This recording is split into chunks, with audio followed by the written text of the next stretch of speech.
അർജുനന് പറഞ്ഞു കൊടുത്തിട്ടുള്ള ആ ദിവസം. അപ്പൊ അത് ഭഗവത്ഗീത ജയന്തിയായിട്ട് ആഘോഷിക്കുന്നത് അത് ഡിസംബർ 14-നാണ്. അപ്പോൾ ഈ മാസം മുഴുവനായിട്ട് നമ്മൾ ഗീത പ്രചരണം ചെയ്യുകയും അത് ഗീത ജയന്തിയുള്ള ആ മാസമായിട്ട് ആഘോഷിക്കുകയൊക്കെ ചെയ്യുന്നത്. ആ മാസം തന്നെയാണ് നിങ്ങൾക്കൊക്കെ ഈ ഭഗവത്ഗീത ക്ലാസ്സിൽ പങ്കെടുക്കാൻ സാധിച്ചത്. വളരെ ഭാഗ്യമുള്ള കാര്യം തന്നെയാണ്. എന്താണ് നമ്മൾ എന്താണ് ഭഗവത്ഗീത 700 ശ്ലോകങ്ങളുണ്ട് അല്ലെ, നമുക്കൊക്കെ അറിയുന്നതാണ്. കുറെ ഭഗവത്ഗീതക്ക് കുറെ വ്യാഖ്യാനങ്ങളുണ്ട്. ഇപ്പൊ നമ്മളിവിടെ പഠിക്കുന്നത് ഇസ്കോണിന്റെ ഫൗണ്ടർ ആചാര്യരായിട്ടുള്ള A.C. ഭക്തിവേദാന്ത സ്വാമി ശ്രീല പ്രഭുപാദരുടെ വിവർത്തനവും ഭാവാർത്ഥനവുമുള്ള ഭഗവത്ഗീത യഥാരൂപമാണ്. 85ഓളം ഭാഷകളിൽ ഈ ഭഗവത്ഗീത യഥാരൂപം തർജ്ജമ ചെയ്തിട്ട് എല്ലായിടത്തും ലോകം മുഴുവനായിട്ട് പഠിപ്പിക്കുന്നുണ്ട്. എന്താണ് ഇത്? ഗുരു പരമ്പരയിൽ കൂടി വരുന്നതാണ്. നമ്മൾ പഠിക്കും, കൂടുതൽ പിന്നീട് പഠിക്കും.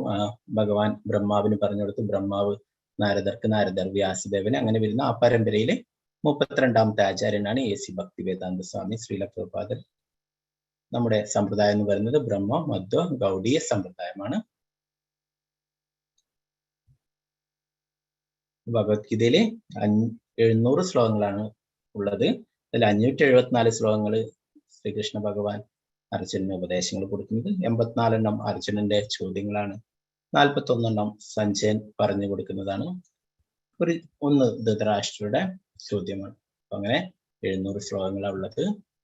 18 അധ്യായങ്ങൾ. നമ്മൾ 18 അധ്യായങ്ങളിലുള്ള ഓരോരോ അധ്യായങ്ങളിലുമുള്ള പ്രധാനപ്പെട്ട ശ്ലോകങ്ങൾ ഓരോ ദിവസവും നമ്മൾ പഠിക്കുന്നു. അപ്പൊ അത് കഴിഞ്ഞാൽ സെക്കൻഡ് ലെവലിൽ നമുക്ക് കൂടുതലായിട്ട് പഠിക്കാം.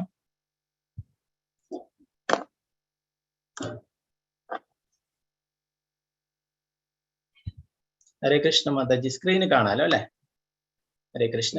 കാണാം പ്രഭുജി, കാണാം. ഓക്കെ.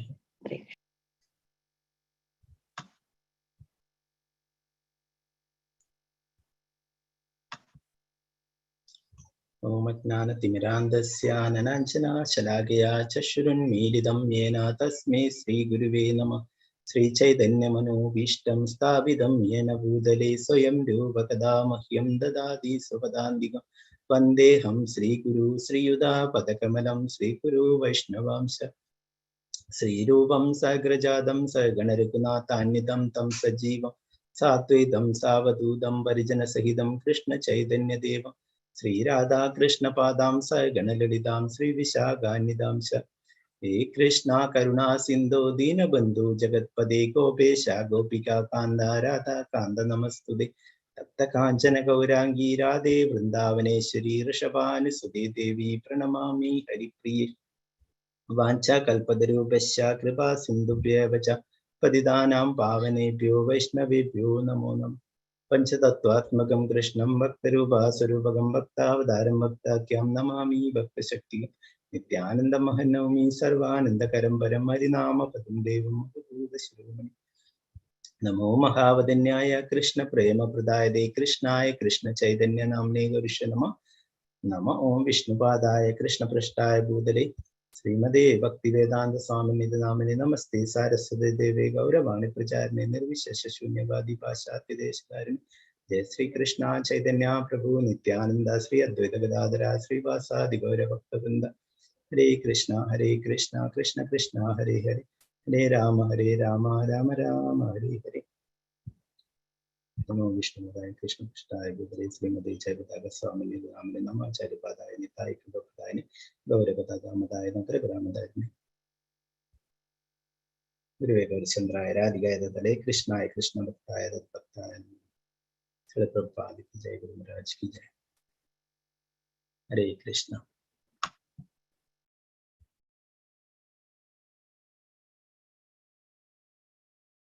നമ്മൾ പഠിക്കുന്നത് ഭഗവത്ഗീത യഥാരൂപം എന്നുള്ളതാണ്. ഭഗവത്ഗീതക്ക് അനേകം ഭാഷ്യങ്ങളുണ്ട്.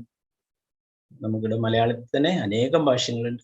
അതിലൊക്കെ നമ്മളൊക്കെ വായിച്ചു കഴിഞ്ഞാൽ അതിലൊന്നും ഒരു യഥാർത്ഥമായിട്ട് നമുക്ക് എന്താണോ ഭഗവാൻ പറഞ്ഞിട്ടുള്ളത് യഥാർത്ഥമായിട്ട് മനസ്സിലാക്കൽ പ്രയാസമാണ്. ഞാൻ ഇസ്കോണിൽ വരുന്നതിന്റെ മുന്നേ ഞാനും ഭഗവത്ഗീതയൊക്കെ ധാരാളം സംഘടനകളുടെ ഒക്കെ വായിച്ചിട്ടുണ്ട്. എന്നാൽ അതിൽ നിന്നൊക്കെ നമുക്ക് പൂർണ്ണമായിട്ടും ഭഗവാൻ ആരാണ്, അതിനെക്കുറിച്ചൊന്നും നമുക്കൊരു വ്യക്തമായ രൂപമില്ല. പല ആൾക്കാരുടെയും മായാവാദികളുടെയൊക്കെ ഭഗവത്ഗീതയുണ്ട്. അതിൽ അവർ ഈശ്വരന് രൂപമില്ലാത്ത രീതിയിലാണ് അവരൊക്കെ വ്യാഖ്യാനിക്കുന്നത്.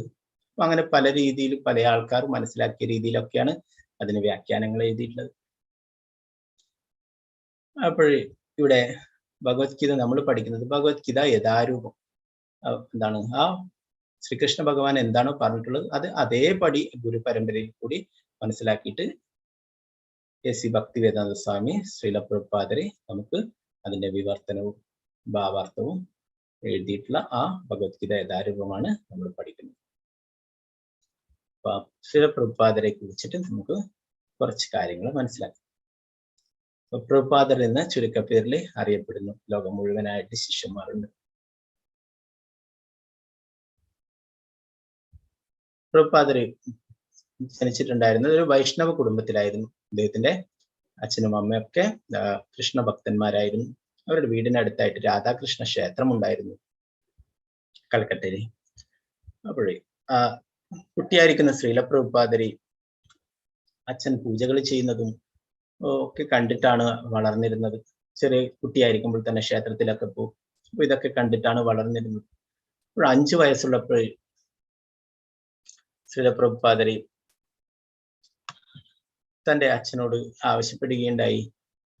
നമ്മുടെ കുട്ടികളൊക്കെ പലതരത്തിലുള്ള കാര്യങ്ങളാണ് ആവശ്യപ്പെടുക അല്ലെ. പല ടോയ്സ് വേണം എന്നൊക്കെ പറയും അല്ലെ. സൈക്കിൾ വേണം, കാറ് വേണം, അങ്ങനെയുള്ള കാര്യങ്ങളൊക്കെയാണ് ആവശ്യപ്പെടുക അല്ലെ. ബാറ്റ് വേണം, ബോൾ വേണം, അതൊക്കെ ആവശ്യപ്പെടുക ഇന്നത്തെ കുട്ടികളൊക്കെ അല്ലെ. ശ്രീല പ്രഭുപാദർ ആവശ്യപ്പെട്ടത്, ശ്രീല പ്രഭുപാദർ കണ്ടിരുന്നു ജഗന്നാഥ രഥോത്സവമൊക്കെ നടത്തുന്നത്. രഥത്തില് ഭഗവാനെ ഇരുത്തിയിട്ട് ആ രഥം വലിച്ചു കൊണ്ടുപോകുന്നു. അതൊക്കെ കണ്ടിട്ടാണ് വളർന്നത്. അപ്പൊ അച്ഛനോട് ആവശ്യപ്പെട്ടു, എനിക്ക് ഒരു രഥം ഉണ്ടാക്കി തരണം. എന്തിനാണെന്ന് ചോദിച്ചപ്പോൾ പറഞ്ഞു, എനിക്ക് ഭഗവാനെ അതിലിരുത്തിയിട്ട് വലിച്ചു കൊണ്ടുപോകണം, കീർത്തനമൊക്കെ ചെയ്തിട്ട് അങ്ങനെ അത് കണ്ടിട്ടാണ് വളർന്നത്. അപ്പൊ അത് എന്താണ് നടത്താനായിട്ട് ചെറിയ കുട്ടിയായിരിക്കുമ്പോൾ തന്നെ തുടക്കം കുറിക്കുകയുണ്ടായി. ആ പ്രഭുപാദർ പിന്നീട് ലോകം മുഴുവൻ രഥയാത്ര നടത്തുകയുണ്ടായി. ജഗന്നാഥപുരിയിൽ മാത്രം നടത്തിയിരുന്ന ആ ജഗന്നാഥ രഥോത്സവം ലോകം മുഴുവനായിട്ട് 200ഓളം രാജ്യങ്ങളിൽ ഇന്നും ആ രഥോത്സവം നടത്തുന്നുണ്ട്. ഈ കാലഘട്ടത്തിലും 200ഓളം രാജ്യങ്ങളിലായിട്ട് ഈ ജഗന്നാഥ രഥോത്സവം നടക്കുന്നു. അപ്പൊ അതിനുള്ള ആ പരിശീലനം തയ്യാറെടുപ്പ് 5 വയസ്സ് മുതലേ പ്രഭുപാദർ തുടങ്ങിയിരുന്നു. അപ്പൊ തന്റെ സുഹൃത്തുക്കളെ കൂട്ടുകാരെയൊക്കെ വിളിച്ചിട്ട് രഥം വലിക്കുകയും മൃദംഗവും കർത്താളൊക്കെ കൊണ്ട് ഭഗവാന്റെ കീർത്തനങ്ങൾ ചൊല്ലുകയും അവിടെ വന്നിട്ടുള്ളവർക്കൊക്കെ പ്രസാദമൊക്കെ വിതരണം ചെയ്യുകയൊക്കെ ചെയ്തു. അപ്പൊ അങ്ങനെയാണ് പ്രഭുപാദരെ വളർന്നിട്ടുണ്ടായത്. പ്രഭുപാദരുടെ ആ കുട്ടിയായിരിക്കുന്ന പ്രഭുപാദർക്ക് വേണ്ടുന്ന എല്ലാ കാര്യങ്ങളും ആ വൈഷ്ണവനായിട്ടുള്ള അച്ഛൻ ചെയ്തു കൊടുത്തിട്ടുണ്ടായിരുന്നു. എന്നിട്ട് പ്രഭുപാദരെ ആ പഠിക്കുന്ന കാലഘട്ടത്തിലെ ഗാന്ധിജിയുടെ സ്വാതന്ത്ര്യ സമര പ്രസ്ഥാനത്തിലൊക്കെ ചേരുകയുണ്ടായി. അങ്ങനെ ആ സ്വാതന്ത്ര്യത്തിന് വേണ്ടിയിട്ടുള്ള ആ സമരത്തിലൊക്കെ പങ്കെടുക്കാനായിട്ടും അങ്ങനെയുള്ള ആ പ്രതിഷേധങ്ങളിലൊക്കെ പങ്കെടുത്തു, ബ്രിട്ടീഷുകാർക്ക് എതിരായിട്ടുള്ളതൊക്കെ. അങ്ങനെ ഒരിക്കലേ പ്രഭുപാദരുടെ സുഹൃത്ത് പറഞ്ഞു, ഒരു സ്വാമി വന്നിട്ടുണ്ട്, നമുക്ക് അദ്ദേഹം ഒരു ഗുരു അവിടെ വന്നിട്ടുണ്ട്, ആ ഗുരുവിനെ നമുക്ക് കാണാൻ പോവാം. അദ്ദേഹം വളരെ പ്രശസ്തനായിട്ടുള്ള വ്യക്തിയാണ്, അദ്ദേഹത്തെ നമുക്ക് കാണാൻ പോകാം എന്ന് പറഞ്ഞിട്ട് നിർബന്ധിച്ചിട്ട് പ്രഭുപാദരുടെ ആ സുഹൃത്ത് അവിടെ കൊണ്ടുപോവുകയുണ്ടായി. അദ്ദേഹത്തിന്റെ പേരാണ്, ആ ഗുരുവിന്റെ പേരാണ് ഭക്തി സിദ്ധാന്ത സരസ്വതി ഠാക്കൂർ. ആ അദ്ദേഹത്തിന്റെ പ്രഭാഷണം കേൾക്കാനായിട്ട് അങ്ങനെ പോവുകയുണ്ടായി. അങ്ങനെ ആ പ്രഭാഷണമൊക്കെ കഴിഞ്ഞപ്പോൾ കുറെ കാര്യങ്ങൾ, ആത്മീയമായിട്ടുള്ള കാര്യങ്ങൾ, ഈ ഭഗവത്ഗീതയുടെയും ഭാഗവതത്തിന്റെ ഒക്കെ കാര്യങ്ങളൊക്കെയാണ് അവിടെ ചർച്ച ചെയ്തിട്ടുണ്ടായിരുന്നത് ആ ഗുരു. അപ്പൊ ആ ക്ലാസ് ഒക്കെ കഴിഞ്ഞപ്പോൾ എല്ലാവരോടും ആർക്കെങ്കിലും ചോദ്യങ്ങളുണ്ടോ ചോദിക്കാമെന്ന് പറയുകയുണ്ടായി. അപ്പോൾ ആ പ്രഭുപാദർ ചോദിക്കുകയുണ്ടായി. പ്രഭുപാദർ അപ്പോൾ ആ സ്വാതന്ത്ര്യ സമരത്തിന് വേണ്ടിയിട്ടൊക്കെ ഗാന്ധിജിയുടെ ആ പ്രസ്ഥാനത്തിലൊക്കെ സേവനങ്ങൾ ചെയ്യുകയായിരുന്നു. അപ്പൊ പ്രഭുപാദർ ആ ഗുരുവിനോട് ചോദിക്കുകയുണ്ടായി, നമ്മുടെ ഈ കാലഘട്ടത്തിൽ ഇപ്പോഴും നമുക്ക് അത്യാവശ്യമായിട്ടുള്ളത് സ്വാതന്ത്ര്യമാണ്, ഇന്ത്യക്ക് സ്വാതന്ത്ര്യമാണ് വേണ്ടത്. ഇതൊക്കെ ഈ ഭക്തി ആത്മീയമായിട്ടുള്ള കാര്യങ്ങളൊക്കെ ഇപ്പോൾ അർജന്റല്ല, അതൊക്കെ നമുക്ക് പതുക്കെ ചെയ്താലും പോരെ എന്ന് ചോദിക്കണ്ടായി. അപ്പോൾ അതിന് ഉത്തരമായിട്ട് ആ ചോദ്യം വളരെ ഇഷ്ടപ്പെട്ടു ഗുരുവിന്. അദ്ദേഹം ആ ഭക്തി സിദ്ധാന്ത സരസ്വതി ഠാക്കൂർ പ്രഭുപാദരനോട് പറയുകയുണ്ടായി, ഞാൻ പ്രയത്നിക്കുന്നത് ഈ ലോകത്തിന് മുഴുവനായിട്ടും സ്വാതന്ത്ര്യം നേടിക്കൊടുക്കാനുള്ള എന്താണ് വഴിയാണ് ഞാൻ ചെയ്യുന്നത്, അതിനു വേണ്ടിയിട്ടാണ് ഞാൻ പ്രയത്നിക്കുന്നത്. നിങ്ങൾ പറയുന്നത് ഭാരതത്തിന് സ്വാതന്ത്ര്യം വേണ്ടിയിട്ടാണ്. ഇവിടെ എന്താണ് ഭരണാധികാരികൾ മാറിക്കൊണ്ടേയിരിക്കും. ആദ്യം മുഗളന്മാരൊക്കെ ഭരിച്ചു, രാജാക്കന്മാർ ഭരിച്ചു, പിന്നീട് മുഗളന്മാരൊക്കെ വന്നു, അത് കഴിഞ്ഞിട്ട് ബ്രിട്ടീഷുകാർ വന്നു, പിന്നീട് അങ്ങനെ ഭരണാധികാരികളൊക്കെ മാറിക്കൊണ്ടേയിരിക്കും. എന്നാൽ മാറ്റം വേണ്ടത് നമുക്ക് തന്നെയാണ്, നമ്മുടെ ഉള്ളിൽ നിന്ന് തന്നെയാണ് മാറ്റങ്ങൾ വേണ്ടത്. നമ്മളൊക്കെ എപ്പോഴും ഒരു തടവറയിലാണുള്ളത്. ആര് ഭരിച്ചാലും എന്താണ്, നമ്മളൊക്കെ തടവറയിലാണുള്ളത്. എന്തിന്റെ തടവറയിലാണ്? ജന്മ മൃത്യു ജരാവ്യാധി. ഇതിൽ നിന്നാണ് നമുക്ക് മോചനം വേണ്ടത്. ഈ ഭൗതിക ലോകത്തില് നമ്മളൊക്കെ ഈ ഭൗതിക ലോകത്തിന്റെ തടവറയിലാണുള്ളത്. അതിൽ നിന്നാണ് നമുക്ക് മോചനം വേണ്ടത്. അതിനു വേണ്ടിയിട്ടാണ് ഞാൻ പ്രയത്നിക്കുന്നത്. അതിൽ നിങ്ങളൊക്കെ എന്നെ സഹായിക്കണമെന്ന് പ്രഭുപാദരോട് പറയുകയുണ്ടായി. പ്രഭുപാദർക്ക് ആ മറുപടി വളരെ ഇഷ്ടപ്പെട്ടു. അപ്പൊ നമുക്കറിയാം അല്ലെ, എന്താണ് ജന്മമൃത്യു ജരാവ്യാധി എന്ന് പറഞ്ഞു കഴിഞ്ഞാല് എല്ലാവരും ജനിക്കുന്നു, പ്രായമാവുന്നു, രോഗങ്ങൾ വരുന്നു, മരിക്കുന്നു അല്ലെ. ഇതിങ്ങനെ തുടർന്നുകൊണ്ടേയിരിക്കുന്ന അല്ലെ. നമ്മൾ കാണുന്നു നമ്മുടെ മുത്തശ്ശിമാർ അവരൊക്കെ നമ്മുടെ മുന്നിൽ ഉണ്ടായിരുന്നു. അവർക്കൊക്കെ പ്രായമായി, പിന്നീട് അസുഖങ്ങളൊക്കെ വന്നു, അവരൊക്കെ ഇല്ലാതായി അല്ലെ. അവർക്കൊക്കെ എന്താണ് സംഭവിക്കുന്നത് അല്ലെ. അപ്പോ ഇതിനൊക്കെ ഒരു പരിഹാരം, ഇങ്ങനെ ഈ ജനിച്ചും മരിച്ചും കൊണ്ടേയിരിക്കുന്ന ഈ ജന്മമരണ ചക്രത്തിൽ നിന്ന് മോചനം നേടാൻ വേണ്ടിയിട്ട്, അതിൽ നിന്ന് മോചനം നേടാൻ വേണ്ടിയിട്ടാണ് ഈ ഗുരു പറഞ്ഞു കൊടുത്തിട്ടുള്ളത്. അതിനുള്ള വഴികളാണ് ഞാൻ എന്താണ് പ്രചരിപ്പിക്കുന്നത്. അതിനു വേണ്ടിയിട്ടാണ് ഞാൻ പ്രയത്നിക്കുന്നത്. അതിന് എന്നെ കൂടെ നിൽക്കണം എന്ന് പറയുകയുണ്ടായി. അങ്ങനെ പ്രഭുപാദരി മനസ്സുകൊണ്ട് തന്നെ അപ്പോൾ തന്നെ അദ്ദേഹത്തെ ഒരു ഗുരുവായി സ്വീകരിക്കുകയുണ്ടായി. പിന്നീട് അദ്ദേഹത്തിന്റെ നിർദ്ദേശങ്ങളൊക്കെ കേൾക്കുകയുണ്ടായി. പിന്നീട് അദ്ദേഹത്തിൽ നിന്ന് ദീക്ഷയെടുക്കുകയുണ്ടായി. ഈ ഗുരു പ്രഭുപാദർക്ക് 2 നിർദ്ദേശങ്ങളായിരുന്നു നൽകിയിട്ടുണ്ടായിരുന്നു. പ്രഭുപാദർക്ക് നല്ലപോലെ ഇംഗ്ലീഷ് അറിയാമായിരുന്നു. പ്രഭുപാദരോട് 2 കാര്യങ്ങളാണ് പറഞ്ഞിട്ടുണ്ടായിരുന്നത്. ഒന്ന്, നിനക്ക് ഇംഗ്ലീഷിൽ നല്ല പരിജ്ഞാനമുണ്ട്, അതുകൊണ്ട് തന്നെ നീ ഈ ഭാഗവതത്തിന്റെ ഒക്കെ സന്ദേശങ്ങൾ ലോകം മുഴുവൻ പ്രചരിപ്പിക്കണം, പ്രത്യേകിച്ചും അമേരിക്ക പോലുള്ള രാജ്യങ്ങളിൽ. പിന്നെ രണ്ടാമതായിട്ട്, നിനക്ക് എപ്പോഴെങ്കിലും പൈസ ലഭിക്കുകയാണെങ്കിൽ നീ ഈ ഭഗവത്ഗീത പോലുള്ള ഗ്രന്ഥങ്ങളൊക്കെ, ഭാഗവതം പോലുള്ള ഗ്രന്ഥങ്ങളൊക്കെ, ഭഗവാന്റെ സന്ദേശങ്ങളൊക്കെ പുസ്തകം അച്ചടിച്ച് വിതരണം ചെയ്യണമെന്നും പറയുന്നുണ്ട്. ഈ 2 നിർദ്ദേശങ്ങളാണ് ഗുരു ശ്രീല പ്രഭുപാദർക്ക് നൽകിയിട്ടുണ്ടായത്. പിന്നീട് പ്രഭുപാദർ അതിനു വേണ്ടിയിട്ട് പ്രയത്നിക്കുകയുണ്ടായി. ഇന്ത്യയിൽ തന്നെ ചെറിയ സംരംഭങ്ങളൊക്കെ തുടങ്ങിയിട്ടുണ്ടായി. ലീഗ് ഓഫ് ഡിവോട്ടീസ് എന്ന് പറഞ്ഞിട്ട് ഝാൻസിയിൽ ഒരു ചെറിയ സംരംഭം തുടങ്ങി. എന്നാൽ അതൊന്നും അത്ര കണ്ട് വിജയിച്ചില്ല. ഇന്ത്യയിലുള്ള ആൾക്കാരൊക്കെ എന്താണ് പൊതുവെ പറയുന്നത് അല്ലെ, നമ്മൾ എന്തെങ്കിലും കാര്യങ്ങൾ പറയാൻ നോക്കുമ്പോൾ, എന്തെങ്കിലും ഭക്തിയെക്കുറിച്ചോ എന്തെങ്കിലും ഭഗവത്ഗീത ഭാഗവതം ഒക്കെ പറയുമ്പോൾ, ഓക്കെ അതൊക്കെ എനിക്കറിയാം, എല്ലാം എനിക്കറിയാം എന്ന് പറയല്ലേ, ആരും അത്ര സ്വീകരിക്കില്ല. അപ്പൊ അതുകൊണ്ട് തന്നെയാണ് പ്രഭുപാദരുടെ ഗുരു വിദേശത്ത് പോയിട്ട് പ്രചരിപ്പിക്കാൻ പറയുന്നത്. അവിടെയുള്ളവർക്ക് ഒന്നും അറിയില്ല അല്ലെ, അവർക്കാണ് എന്താണ് ഇതൊക്കെ പറഞ്ഞു കൊടുക്കേണ്ടത്. അപ്പൊ അങ്ങനെ പ്രഭുപാദർ പിന്നീട് ബാക്ക് ടു ഗോഡ് ഹെഡ് എന്ന മാഗസിൻ ഇറക്കുകയുണ്ടായി. അതിന്റെ മലയാളം പതിപ്പ് ഇപ്പോഴും എന്താണ് നമുക്കൊക്കെ ലഭ്യമാണ്. ഇസ്കോണിന്റെ സെന്ററുകളിൽ നിന്നൊക്കെ നിങ്ങൾക്ക് ലഭിക്കും. ഭഗവത് ദർശനം മാസിക, അത് പ്രഭുപാദർ തന്നെ സ്വന്തമായിട്ട് അച്ചടിച്ചിറക്കി, സ്വന്തമായിട്ട് തന്നെ ലൈബ്രറികളിലും മറ്റു എന്താണ് ഷോപ്പുകളിലും മാർക്കറ്റുകളിലും അവിടെയൊക്കെ പോയിട്ട് വിതരണം ചെയ്യുകയുണ്ടായി. അങ്ങനെ പിന്നീട് അമേരിക്കയിൽ പോയിട്ട് ഇത് ഭഗവത്ഗീതയുടെ ഒക്കെ സന്ദേശങ്ങൾ പ്രചരിപ്പിക്കണമെന്ന ഗുരുവിന്റെ വാക്കുകൾ എന്താണ് അത് പ്രാവർത്തികമാക്കാൻ വേണ്ടിയിട്ട് പ്രയത്നിച്ചു. അതിന്റെ ഫലമായി അതിനു വേണ്ടിയിട്ട് പ്രഭുപാദരി അനേകം തവണ ഡൽഹിയിലുള്ള അമേരിക്കൻ എംബസിയിൽ കയറി ഇറങ്ങുകയുണ്ടായി. പ്രഭുപാദിന് അപ്പോഴേ വയസ്സ് 70 വയസ്സായിരുന്നു. 69 വയസ്സ് കഴിഞ്ഞ് 70ാമത്തെ വയസ്സിലാണ് പ്രഭുപാദർ അമേരിക്കയിലേക്ക് പോകാനായിട്ട് ഒരുങ്ങുന്നത്.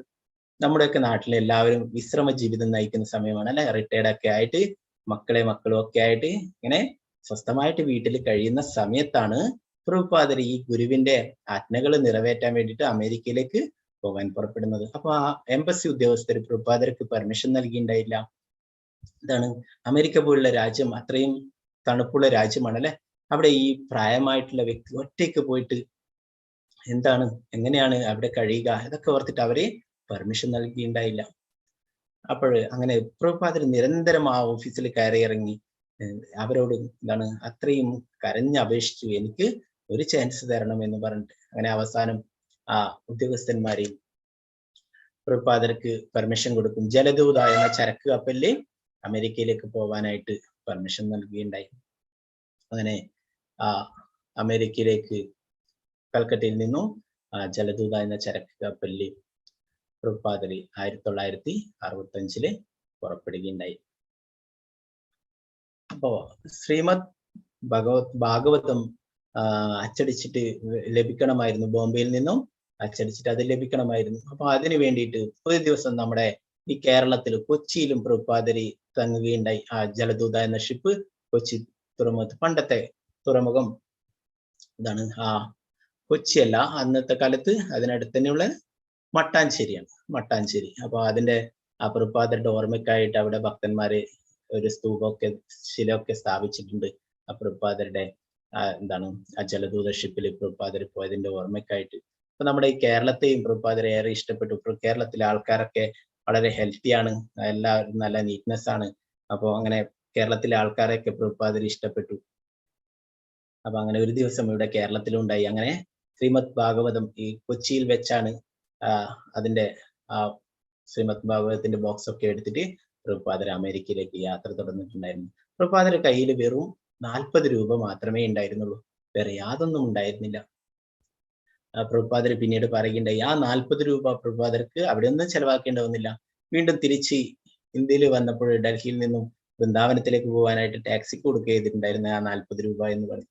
അപ്പോ എന്താണ് 40 രൂപ, അതുപോലും എന്താണ് അതിന് പ്രഭുപാദർക്ക് അത് വേണ്ടി വന്നില്ല. അപ്പൊ എന്താണ് ഇത്, ഭഗവാന്റെ സേവനങ്ങൾ ചെയ്യാൻ വേണ്ടിയിട്ട് അല്ലെ പ്രഭുപാദർ പോയിട്ടുള്ളത്. എന്താണ് സാധാരണക്കാരൻ ചെയ്യുന്ന പോലെ ടൂർ അടിക്കുന്നതല്ല അല്ലെ, എന്തെല്ലാം കണ്ട് സന്തോഷിക്കാൻ വേണ്ടിയിട്ടല്ല. പ്രഭുപാദർ ആ ഗുരുവിന്റെ നിർദ്ദേശങ്ങൾ നടപ്പിലാക്കാൻ വേണ്ടിയിട്ട്, ഈ ഭഗവത്ഗീത ഭാഗവതത്തിന്റെ സന്ദേശങ്ങൾ പ്രചരിപ്പിക്കാൻ വേണ്ടിയിട്ടാണ് പ്രഭുപാദർ അമേരിക്കയിലേക്ക് പോയിട്ടുണ്ടായിരുന്നത് അല്ലെ. ഭഗവാന്റെ എല്ലാ കാരുണ്യവും ഉണ്ടായിരുന്നു പ്രഭുപാദർക്ക്. ആ ജലദൂത ഷിപ്പിൽ വെച്ചിട്ട് 2 പ്രാവശ്യം ഹൃദയാഘാതം ഉണ്ടാവുകയുണ്ടായി. അപ്പോഴൊക്കെ പ്രഭുപാദർ ഭഗവാനോട് പ്രാർത്ഥിക്കുകയുണ്ടായി, എന്താണ് എനിക്ക് ഈ സന്ദേശം പ്രചരിപ്പിക്കാൻ വേണ്ടിയിട്ട് ഭഗവാൻ എന്നെ എന്താണ് സഹായിക്കണം, എന്നോട് കാരുണ്യം കാണിക്കണം എന്ന് പറഞ്ഞു. പ്രഭുപാദർ ആ ജലദൂത ഷിപ്പിൽ വെച്ചിട്ട് അമേരിക്കയിൽ നമുക്കറിയാം അല്ലെ, അമേരിക്കയിലെ എല്ലാം കൊണ്ടും സമ്പന്നരായിരിക്കുന്ന ആളാ, എല്ലാ സുഖ സൗകര്യങ്ങളോടും ജീവിക്കുന്നവരാ അല്ലെ. അവരുടെ ഇടയിൽ പോയിട്ട് പ്രഭുപാദർ ഷിപ്പിൽ നിന്ന് നോക്കുമ്പോൾ കാണുന്നു വലിയ വലിയ കൂറ്റൻ എന്താണ് ബിൽഡിങ്ങുകളൊക്കെ, അനേകം പലതരത്തിലുള്ള വാഹനങ്ങൾ, ഇതൊക്കെ കാണുന്നു. പ്രഭുപാദർ അതിൽ നിന്നൊരു ഭഗവാനോട് പ്രാർത്ഥിക്കുന്നതായിട്ടുള്ള ഒരു ബംഗാളി എന്താണ് പോയം എഴുതുകയുണ്ടായി. അതിൽ പ്രഭുപാദർ പറയുന്നു, ഞാൻ ഭഗവാന്റെ കയ്യിലെ വെറും ഒരു പാവയാണ്, അങ്ങേക്ക് എന്ത് വേണമെങ്കിലും എന്നെ കൊണ്ട് ചെയ്യിക്കാം, എനിക്ക് യാതൊരു യോഗ്യതയുമില്ല, യാതൊരു അറിവുമില്ല, ഞാൻ അങ്ങയുടെ കയ്യിലെ വെറും ഒരു പാവയാണ് എന്ന് പറയുകയുണ്ടായി പ്രഭുപാദർ. പ്രഭുപാദർ ഇത്രയും എന്താണ് സംസ്കൃതത്തിൽ നിന്നും ഇംഗ്ലീഷിലേക്കും ഹിന്ദിയിലേക്കും ഒക്കെ അനേകം ഗ്രന്ഥങ്ങളൊക്കെ തർജ്ജമ ചെയ്ത് അങ്ങനെയൊക്കെ ചെയ്ത പ്രഭുപാദർ പറഞ്ഞു, എനിക്ക് യാതൊരു യോഗ്യതയുമില്ല, യാതൊരു ജ്ഞാനവുമില്ല, അങ്ങയുടെ കയ്യിലെ വെറും ഒരു പാവയാണ് എന്ന് പറയുകയുണ്ടായി. അങ്ങനെ പ്രഭുപാദർ പറഞ്ഞു, ഈ ഇവിടെയുള്ള ജനങ്ങളൊക്കെ അങ്ങയുടെ സന്ദേശങ്ങൾ മനസ്സിലാക്കണം എന്നുണ്ടെങ്കിൽ അങ്ങ് തന്നെ കാരുണ്യം കാണിക്കണം എന്ന് പറയുന്നുണ്ട്. നമുക്കറിയാം ഇന്ത്യയിലെ ആൾക്കാരോട് പറഞ്ഞിട്ട് എന്താണ് സംസ്കാരം അല്ലെ, നമ്മുടെ സനാതന സംസ്കാരം ഉൾക്കൊണ്ട് ജീവിക്കുന്നവരായി ഭാരതത്തിലുള്ളവരൊക്കെ അല്ലെ, അവരോടൊക്കെ പറഞ്ഞിട്ട് അവരെ ഉൾക്കൊള്ളാത്ത ഈ കാര്യങ്ങളാണ് വിദേശത്ത് പോയിട്ട് യാതൊന്നും അറിയാത്ത, കൃഷ്ണൻ ആരാണോ, ഭഗവത്ഗീത എന്താണോ, ഭാഗവതം എന്നും അറിയാത്ത ഒരു നാട്ടിൽ പോയിട്ട് ഇത് പ്രചരിപ്പിക്കുന്നത്. അത്രയും എന്താണ് പ്രയാസം പിടിച്ച കാര്യമായിരുന്നു പ്രഭുപാദർക്ക്. പ്രഭുപാദർ അങ്ങനെ അവിടെ എത്തിച്ചേരുകയുണ്ടായി. എന്താണ് ബോസ്റ്റൺ എന്ന സ്ഥലത്ത് അമേരിക്കയിൽ എത്തിച്ചേരുകയുണ്ടായി.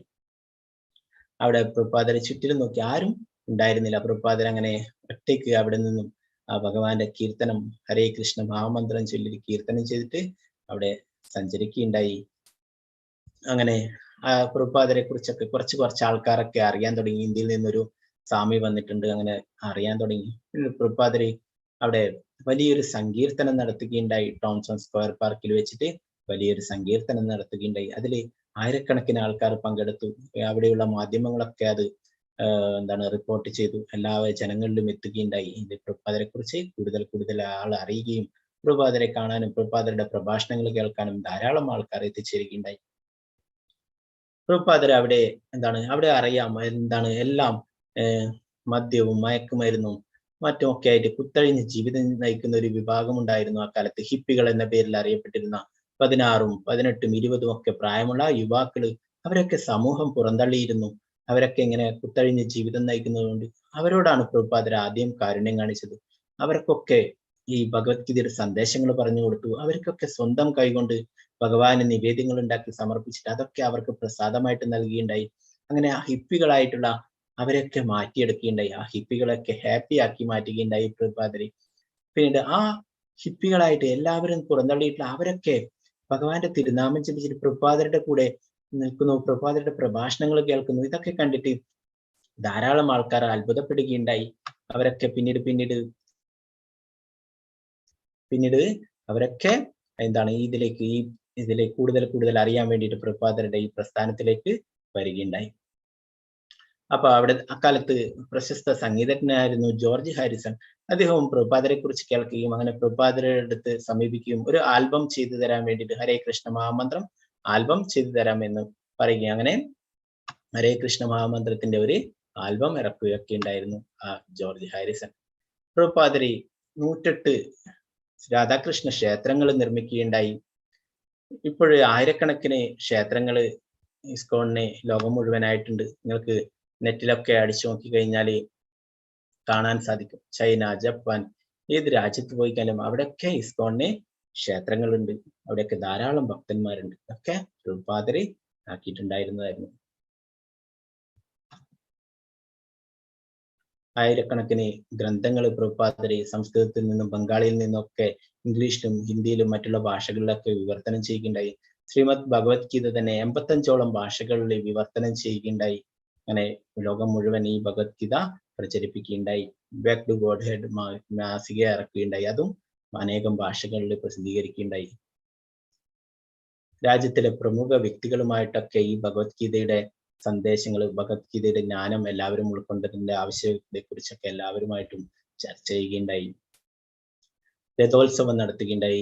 അമേരിക്കയിലെ രഥോത്സവം നടത്തുകയുണ്ട്. നേരത്തെ പറഞ്ഞില്ലേ ജഗന്നാഥ രഥോത്സവം, അത് ലോകം മുഴുവൻ പ്രഭുപാദര് എത്തിക്കുകയുണ്ടായി. എന്താണ് രഥോത്സവം എന്ന് പറഞ്ഞാല്? ഭഗവാൻ ഭക്തന്മാരെ കാണാൻ പുറത്തേക്ക് വരുന്നതാണ് അല്ലെ. കുറെ ഭക്തന്മാര് ക്ഷേത്രത്തിൽ പോകില്ല, ക്ഷേത്രത്തിൽ പോകാൻ പറ്റാത്ത ഭക്തന്മാരെയൊക്കെ കാണാൻ വേണ്ടി ഭഗവാൻ പുറത്തേക്ക് എഴുന്നള്ളുന്നതാണ് ഈ ജഗന്നാഥ രഥോത്സവം. ശ്രീല പ്രഭുപാദര് 12 വർഷത്തിനിടയിൽ 14 തവണ ലോകം മുഴുവൻ ചുറ്റി സഞ്ചരിക്കുകയുണ്ടായി. അവിടെയൊക്കെ കൃഷ്ണാബോധം പ്രചരിപ്പിക്കുകയുണ്ടായി. ഇവിടെ ഭഗവത്ഗീതയുടെ അവതാരികയിൽ പറയുന്നു, ഭഗവത്ഗീത പഠിതാവിന്റെ യോഗ്യതകളെ കുറിച്ച് അർജുനൻ ഭക്തനും ശിഷ്യനും ഉറ്റമിത്രവും ആകിയാലാണ് ഭഗവത്ഗീത അദ്ദേഹത്തിന് ഉപദേശിക്കപ്പെട്ടത്. അതുകൊണ്ട് അർജുനന് സമാനമായ ഗുണങ്ങളുള്ള ഒരാൾക്ക് ഭഗവത്ഗീത നന്നായി ഗ്രഹിക്കാൻ കഴിയും. ഇത് ശ്രീ രാധാ ഗോവിന്ദ്, നമ്മുടെ ഇസ്കോൺ മാംഗ്ലൂരുവിലുള്ള രാധാകൃഷ്ണന്മാരുടെ വിഗ്രഹമാണ്. ഇസ്കോൺ മാംഗ്ലൂരുവിന്റെ വിലാസം Shri Radha Govind temple, coconut garden road, tollgate, Kadri, Bengaluru, Karnataka. Temple president Namanishthadas Prabhuji, BTech IIT Kanpur. അദ്ദേഹമാണ് ഈ കോഴ്സ് നയിക്കുന്നത്. അദ്ദേഹത്തിന്റെ കീഴിലാണ് നമ്മളൊക്കെ നിങ്ങൾക്ക് ഭഗവത്ഗീത പറഞ്ഞു തരുന്നത്. നേരത്തെ പറഞ്ഞല്ലോ അല്ലെ, ഗുരു പരമ്പരയിൽ കൂടി വരുന്നത്. നേരത്തെ നമ്മൾ ശ്രീല പ്രഭുപാദരുടെ ഗുരുവിനെ കുറിച്ച് പഠിച്ചല്ലേ, ഭക്തി സിദ്ധാന്ത സരസ്വതി ഠാക്കൂർ. അദ്ദേഹത്തിന് നിന്നാണ് ദീക്ഷയൊക്കെ എടുത്തത് പ്രഭുപാദര്. ആ പ്രഭുപാദർക്ക് അനേകം ശിഷ്യന്മാരുണ്ട്. ലോകം മുഴുവൻ അനേകം ശിഷ്യന്മാരുണ്ടായിരുന്നു. അപ്പൊ അതില് പ്രഭുപാദർക്ക് ഇഷ്ടപ്പെട്ട പ്രിയപ്പെട്ട ശിഷ്യനാണ് ശ്രീല ജയപതാക സ്വാമി ഗുരു മഹാരാജ്. അദ്ദേഹമാണ് എന്താണ് ഇപ്പോഴും മായാപൂരിലെ അവിടെ എല്ലാ ചുമതലകളും നോക്കി നടത്തുന്നത്, എല്ലാം ആ ക്ഷേത്രത്തിന്റെ എല്ലാ കാര്യങ്ങളും ഒക്കെ ചെയ്യുന്നത്. അദ്ദേഹത്തിന് ലോകം മുഴുവനായിട്ട് 60,000-ഓളം ശിഷ്യന്മാരുണ്ട്. അദ്ദേഹത്തിന്റെ ശിഷ്യന്മാരിൽ ശിഷ്യനാണ് ശ്രീല ഈ നാമനിഷ്ഠദാസ് പ്രഭുജി. ശ്രീ ജയപതാക സ്വാമിയുടെ ശിഷ്യനാണ് നാമനിഷ്ഠദാസ് പ്രഭുജി. അപ്പൊ അനേകം ശിഷ്യന്മാരുണ്ട്. ഈ നാമനിഷ്ഠദാസ് പ്രഭുജിയുടെ ഒക്കെ കാരുണ്യം കൊണ്ട് എനിക്കും ആ ജയപതാക സ്വാമി ഗുരു മഹാരാജിൽ നിന്ന് ദീക്ഷയൊക്കെ എടുക്കാൻ സാധിച്ചു. അപ്പൊ അങ്ങനെ ആ പരമ്പരയിലൂടെ വരുന്നതാണ് ഈ ജ്ഞാനം. അപ്പൊ നാമനിഷ്ഠദാസ് പ്രഭുജിയാണ് ഈ എല്ലാ ക്ലാസ്സുകളും എല്ലാം അതിനൊക്കെ നേതൃത്വം നൽകുന്നത്. ധാരാളം ഭാഷകളിൽ ഈ ക്ലാസ്സുകൾ നടക്കുന്നുണ്ട്. എന്തുകൊണ്ട് ഭഗവത്ഗീത യഥാരൂപം എന്ന് പറയുന്നത്? അത് ആ ഭഗവാൻ എന്താണോ പറഞ്ഞിട്ടുള്ളത് അത് ആ ഗുരു പരമ്പരയിൽ കൂടി വരുന്നു. നമ്മുടെ പരമ്പരയുടെ പേര് ബ്രഹ്മമധ്വ ഗൗഡീയ സമ്പ്രദായം എന്ന് പറയും. 4 പരമ്പരകളാണുള്ളത് അല്ലെ. നമുക്കറിയാം, ബ്രഹ്മ സമ്പ്രദായം, ശ്രീ സമ്പ്രദായം, രുദ്ര സമ്പ്രദായം, കുമാര സമ്പ്രദായം. അതിന് ബ്രഹ്മ സമ്പ്രദായത്തിൽ പെടുന്നതാണ് ബ്രഹ്മ മധ്വ ഗൗഡീയ സമ്പ്രദായം എന്ന് പറയുന്നത്. കൃഷ്ണൻ ബ്രഹ്മാവിന് പറഞ്ഞു കൊടുത്തു. ബ്രഹ്മ. പിന്നെ അഞ്ചാമതായിട്ട് മധ്വാചാര്യർ, നമുക്കറിയാം ഉടുപ്പി ക്ഷേത്രം അല്ലെ, ആ മധ്വാചാര്യരുടെ പരമ്പരയിൽ വരുന്നതാണ്. പിന്നെ ഗൗഡിയ, അത് ഗൗരംഗൻ, ശ്രീകൃഷ്ണ ഭഗവാൻ തന്നെ ചൈതന്യ മഹാപ്രഭുവായിട്ട് വന്നിട്ടുണ്ട്. അതിനെ കുറിച്ചൊക്കെ നമ്മൾ ക്ലാസ്സുകളിൽ പിന്നീട് പഠിക്കും. അപ്പൊ ആ പരമ്പരയിൽ നിന്ന് വരുന്നതാണ്. അതിൽ 32ാമത്തെ ആചാര്യനാണ് A.C. ഭക്തിവേദാന്ത സ്വാമി ശ്രീലപ്രഭു. അദ്ദേഹത്തിന്റെ ഗുരു നേരത്തെ പറഞ്ഞില്ല, ഭക്തി സിദ്ധാന്ത സരസ്വതി ഠാക്കൂർ. അദ്ദേഹത്തിന്റെ ഗുരു ഗൗരകിശോർദാസ് ബാബാജി. അദ്ദേഹത്തിന്റെ ഗുരു ഭക്തി വിനോദ് ഠാക്കൂർ. അദ്ദേഹത്തിന്റെ ഗുരു ജഗന്നാഥ് ദാസ് ബാബാജി. അങ്ങനെ ആ പരമ്പര ബ്രഹ്മാവിൽ എത്തിച്ചേരുന്നു. ബ്രഹ്മാവിൽ നിന്നും ശ്രീകൃഷ്ണ ഭഗവാൻ. ഭഗവത്ഗീത ഗീതോപദേശകന്റെ ആജ്ഞാനുസരണം സ്വീകരിക്കപ്പെടേണ്ടതാണ്. ഭഗവത്ഗീതയുടെ അന്തസത്ത ഭഗവത്ഗീതയിൽ തന്നെ സൂചിതമായിട്ടുണ്ട്. അതിങ്ങനെയാണ്: ഒരു മരുന്ന് സേവിക്കാൻ നാം ആഗ്രഹിക്കുമ്പോൾ അതിന്റെ ലേബിളിൽ കൊടുത്ത നിർദ്ദേശങ്ങൾ നാം പാലിക്കണം. നാം ഒരിക്കലും നമ്മുടെ തന്നെ ആശയമനുസരിച്ചോ ഒരു സ്നേഹിതന്റെ നിർദ്ദേശമനുസരിച്ചോ മരുന്ന് കഴിക്കരുത്. ലേബലിൽ കാണുന്ന നിർദ്ദേശങ്ങൾ അനുസരിച്ചോ വിഷഗുരന്റെ, ഡോക്ടറുകളുടെ ഉപദേശങ്ങൾ അനുസരിച്ചോ സേവിക്കേണ്ടതാണ്. അതുപോലെ ഭഗവത്ഗീതയും ഗീതോപദേശകന്റെ ആജ്ഞാനുസരണം സ്വീകരിക്കപ്പെടേണ്ടതാണ്. ഭഗവാൻ ശ്രീകൃഷ്ണനാണ് ഗീതോപദേശകൻ. ഭഗവത്ഗീതയുടെ ഓരോ താളിലും അദ്ദേഹം പരമദിവ്യോത്തമ പുരുഷനായ ഭഗവാനാണെന്ന് പറയുന്നുണ്ട്. അപ്പോ ഗീത ഉപദേശിക്കുന്ന ആരാണ്? ശ്രീകൃഷ്ണ ഭഗവാൻ. മായാവാദ പന്താവിലൂടെ ഭഗവത്ഗീത പഠിക്കാൻ ശ്രമിക്കുന്നവർ വലിയ വിഡ്ഢിത്തമാണ് ചെയ്യുന്നതെന്ന് ചൈതന്യ മഹാപ്രഭു വ്യക്തമായി പറഞ്ഞിട്ടുണ്ട്. അപ്രകാരമായുള്ള വിഡ്ഢിത്തത്തിന്റെ ഫലമായി വഴിതെറ്റിപ്പോയ ഒരു ഭഗവത്ഗീത വിദ്യാർത്ഥി ശരിയായ മാർഗനിർദ്ദേശമില്ലാതെ വിഷമിക്കുകയും സ്വധാമത്തിലേക്ക്, ദൈവസന്നിധിയിലേക്ക് അയാൾക്ക് മടങ്ങാൻ സാധിക്കാതെ വരികയും ചെയ്യുന്നു. മായാവാദികള് ഭഗവാന് രൂപമില്ല എന്ന് പറയുന്നവരാ. അപ്പൊ മായാവാദി കൃഷ്ണ അപരാധിയാണെന്ന് പറയുന്നു. ഭഗവാനോട് അപരാധം ചെയ്യുന്നവരാ. നമുക്കൊക്കെ രൂപം ഉണ്ടെങ്കിൽ ഭഗവാൻ എന്തുകൊണ്ട് രൂപം ഉണ്ടാവില്ല? അപ്പോ അത് മായാവാദികളുടെ ഫിലോസഫിയാണ് അല്ലെ. അത് പഠിച്ച് അതിനെ നമ്മൾ ഫോളോ ചെയ്യുകയാണെങ്കിൽ നമ്മളും അങ്ങനെ വഴിതെറ്റിപ്പോകും. ഭഗവത്ഗീത മനുഷ്യ ജീവിതത്തിലെ ഒരു ലൈഫ് മാനുവൽ ആണെന്ന് പറയുന്നു. നമുക്ക് പല പ്രൊഡക്ട്സ് ഒക്കെ വാങ്ങിക്കുമ്പോൾ നമുക്ക് അതിന്റെ കൂടെ ഒരു മാനുവൽ ലഭിക്കും അല്ലെ. അതെങ്ങനെ ഉപയോഗിക്കണം അല്ലെ. നമ്മൾ ഫ്രിഡ്ജ് ആയാലും കാറായാലും AC ആയാലും എന്തിന്റെ കൂടെയും മൊബൈൽ ആയാലും ഒക്കെ അതിന്റെ എങ്ങനെ ഉപയോഗിക്കണം എന്നുള്ള ഒരു മാനുവൽ ഉണ്ടാവും അല്ലെ. അതുപോലെ തന്നെ എന്താണ്, നമ്മൾ മനുഷ്യ ജീവിതം എന്തിനു വേണ്ടിയിട്ടുള്ളതാണ്, അതിന്റെ യഥാർത്ഥ ലക്ഷ്യം എന്താണ്, അതിനെക്കുറിച്ചൊക്കെ നമുക്ക് തരുന്ന ഉപദേശങ്ങളാണ് ഭഗവത്ഗീതയിലുള്ളത് അല്ലെ.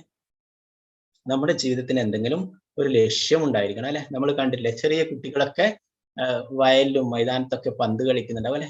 ഫുട്ബോളൊക്കെ കളിക്കുമ്പോൾ അവരുടെ അടുത്ത്, ചെറിയ കുട്ടികളൊക്കെ കളിക്കുമ്പോൾ അവർക്ക് എന്താണ് പോസ്റ്റോ അങ്ങനെയുള്ള കാര്യങ്ങളൊന്നും ഉണ്ടായില്ല അല്ലെ. എന്നാൽ അവര് അവിടെ എന്തെങ്കിലും ഒരു കല്ലോ അല്ലെ, 2 കല്ലൊക്കെ വെച്ചിട്ട് അവിടെ ഗോളി പോസ്റ്റ് ആക്കും അല്ലെ. എന്നിട്ടാണ് അവര് പന്ത് കളിക്കുക അല്ലെ. അല്ലാണ്ട് അതില്ലെങ്കിൽ, ആ ഗോളി പോസ്റ്റ് ഇല്ലെങ്കിൽ എന്താണ്, അവർ കളിക്കുന്നതിന് യാതൊരു ലക്ഷ്യമില്ല അല്ലെ. അങ്ങോട്ടും ഇങ്ങോട്ടും പന്ത് തട്ടി കളിക്കും അല്ലെ. അതിന് വേറെ യാതൊരു ഒരു ഉദ്ദേശവും അല്ലെ. എന്നാൽ അവര് അവിടെ 2 കല്ലോ അല്ലെ 2 കമ്പോ ഒക്കെ കുഴിച്ചിട്ട് അവിടെ ഗോളി പോസ്റ്റ് ഒക്കെ ആക്കിയിട്ടാണ് അവർ കളിക്കുക അല്ലെ. ചെറിയ കുട്ടികൾ വരെ കളിക്കുക അല്ലെ. അപ്പൊ അവർക്കൊക്കെ ഒരു ലക്ഷ്യമുണ്ട്. ആ ഫുട്ബോൾ കളിക്കുന്നതിന് ഒരു ലക്ഷ്യമുണ്ട് അല്ലെ, ഒരു എയിം ഉണ്ട് അല്ലെ. അപ്പൊ അതുപോലെ തന്നെയാണ് നമ്മുടെ മനുഷ്യ ജന്മത്തിന് ഒരു യഥാർത്ഥമായിട്ടുള്ള ഉദ്ദേശമുണ്ട്, ഒരു ലക്ഷ്യമുണ്ട് അല്ലെ. അതാണ് ഈ ഭഗവത്ഗീത ചർച്ച ചെയ്യുന്നത്. ഭഗവത്ഗീതയിലുള്ള ഭഗവാൻ നമുക്ക് പറഞ്ഞു തരുന്നു, നമുക്ക് ആ മനുഷ്യജന്മം എന്തിനു വേണ്ടിയിട്ടുള്ളതാണ്, അതിന്റെ യഥാർത്ഥ ലക്ഷ്യം എന്താണ് എന്നുള്ളത് ഈ ഭഗവത്ഗീതയിലൂടെ നമുക്ക് പഠിക്കാൻ സാധിക്കും. അപ്പൊ നമുക്ക് ആദ്യമായിട്ട് വേണ്ടത് പൂർണ്ണ വിശ്വാസമാണ്. അപ്പൊ ഇവിടെ ഒരു ചെറിയൊരു കഥ സൂചിപ്പിക്കുന്നു. ഒരു ചെറിയ കുരുവിയുടെ കഥ നിങ്ങളൊക്കെ കേട്ടിട്ടുണ്ടാവും. ഒരു കുരുവി സമുദ്രത്തിന്റെ കരയിലായിട്ട് മുട്ടയിടുകയുണ്ടായി. അപ്പൊ നമുക്കറിയാം അല്ലെ, സമുദ്രത്തിലെ തിരമാല വന്നു കഴിഞ്ഞാൽ ആ മുട്ടകളൊക്കെ ഇല്ലാതാവും അല്ലെ. ആ കുരുവി അവിടെ ഇടുകയും തിരമാലകൾ വന്നിട്ട് ആ മുട്ടകളൊക്കെ വലിച്ച് സമുദ്രത്തിലേക്ക് കൊണ്ടുപോവുകയുണ്ടായി. അതിന്റെ കൂടെ കുറെ കുരുവികളൊക്കെ ഉണ്ടായിരുന്നു. അതൊക്കെ അവര് അതിനെ ആശ്വസിപ്പിച്ചു. എന്നാൽ ആ കുരുവി ദൃഢനിശ്ചയത്തോടെ പറഞ്ഞു, സമുദ്രത്തിനോട് പറഞ്ഞു, എന്റെ മുട്ടകൾ തിരിച്ചു തരുന്നില്ലെങ്കിൽ ഞാൻ ഈ സമുദ്രത്തിലെ വെള്ളം കുടിച്ച് വറ്റിക്കുമെന്ന്. ഒരു കുരുവിയെ കൊണ്ട് സാധിക്കോ? ഇല്ല അല്ലെ. അതിന്റെ കൂടെയുള്ള കുരുവികളൊക്കെ അതിനെ പരിഹസിച്ചുകൊണ്ട് അവിടെ നിന്ന് പോവുകയുണ്ടായി. എന്നാൽ ആ കുരുവി പരിശ്രമം തുടർന്നുകൊണ്ടേയിരുന്നു. അപ്പോഴേ ഇതുവഴി പക്ഷിരാജാവായിട്ടുള്ള ഗരുഡൻ അതുവഴി വരികയുണ്ടായി.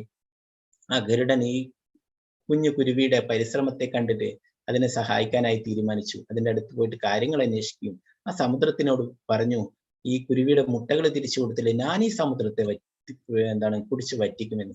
ആ ഗരുഡൻ സാധിക്കും അല്ലെ. ഗരുഡൻ ആരാണ്? ഭഗവാന്റെ വാഹനമാണ് ഗരുഡൻ. അത്രയും ശക്തിയുണ്ട്. അപ്പോ ആ സമുദ്രം മുട്ടകളെ തിരിച്ചു കൊടുക്കുകയുണ്ടായി. അപ്പൊ ആ കുരുവിയുടെ ദൃഢവിശ്വാസം അല്ലെ, അതിന്റെ കുഞ്ഞുങ്ങളെ തിരിച്ചു കിട്ടുകയുണ്ടായി. നമുക്കും ദൃഢവിശ്വാസം വേണം. ഈ ഭഗവത്ഗീത നമുക്ക് കൊണ്ടൊന്നും സാധിക്കില്ല, നമുക്ക് സംസ്കൃതം ഒന്നും അറിയില്ല, ഇതെങ്ങനെ മനസ്സിലാക്കും, ഇതല്ല അല്ലെ. നമുക്ക് ആദ്യമായിട്ട് ദൃഢവിശ്വാസം വേണം, നമുക്കിത് മനസ്സിലാക്കാൻ സാധിക്കും.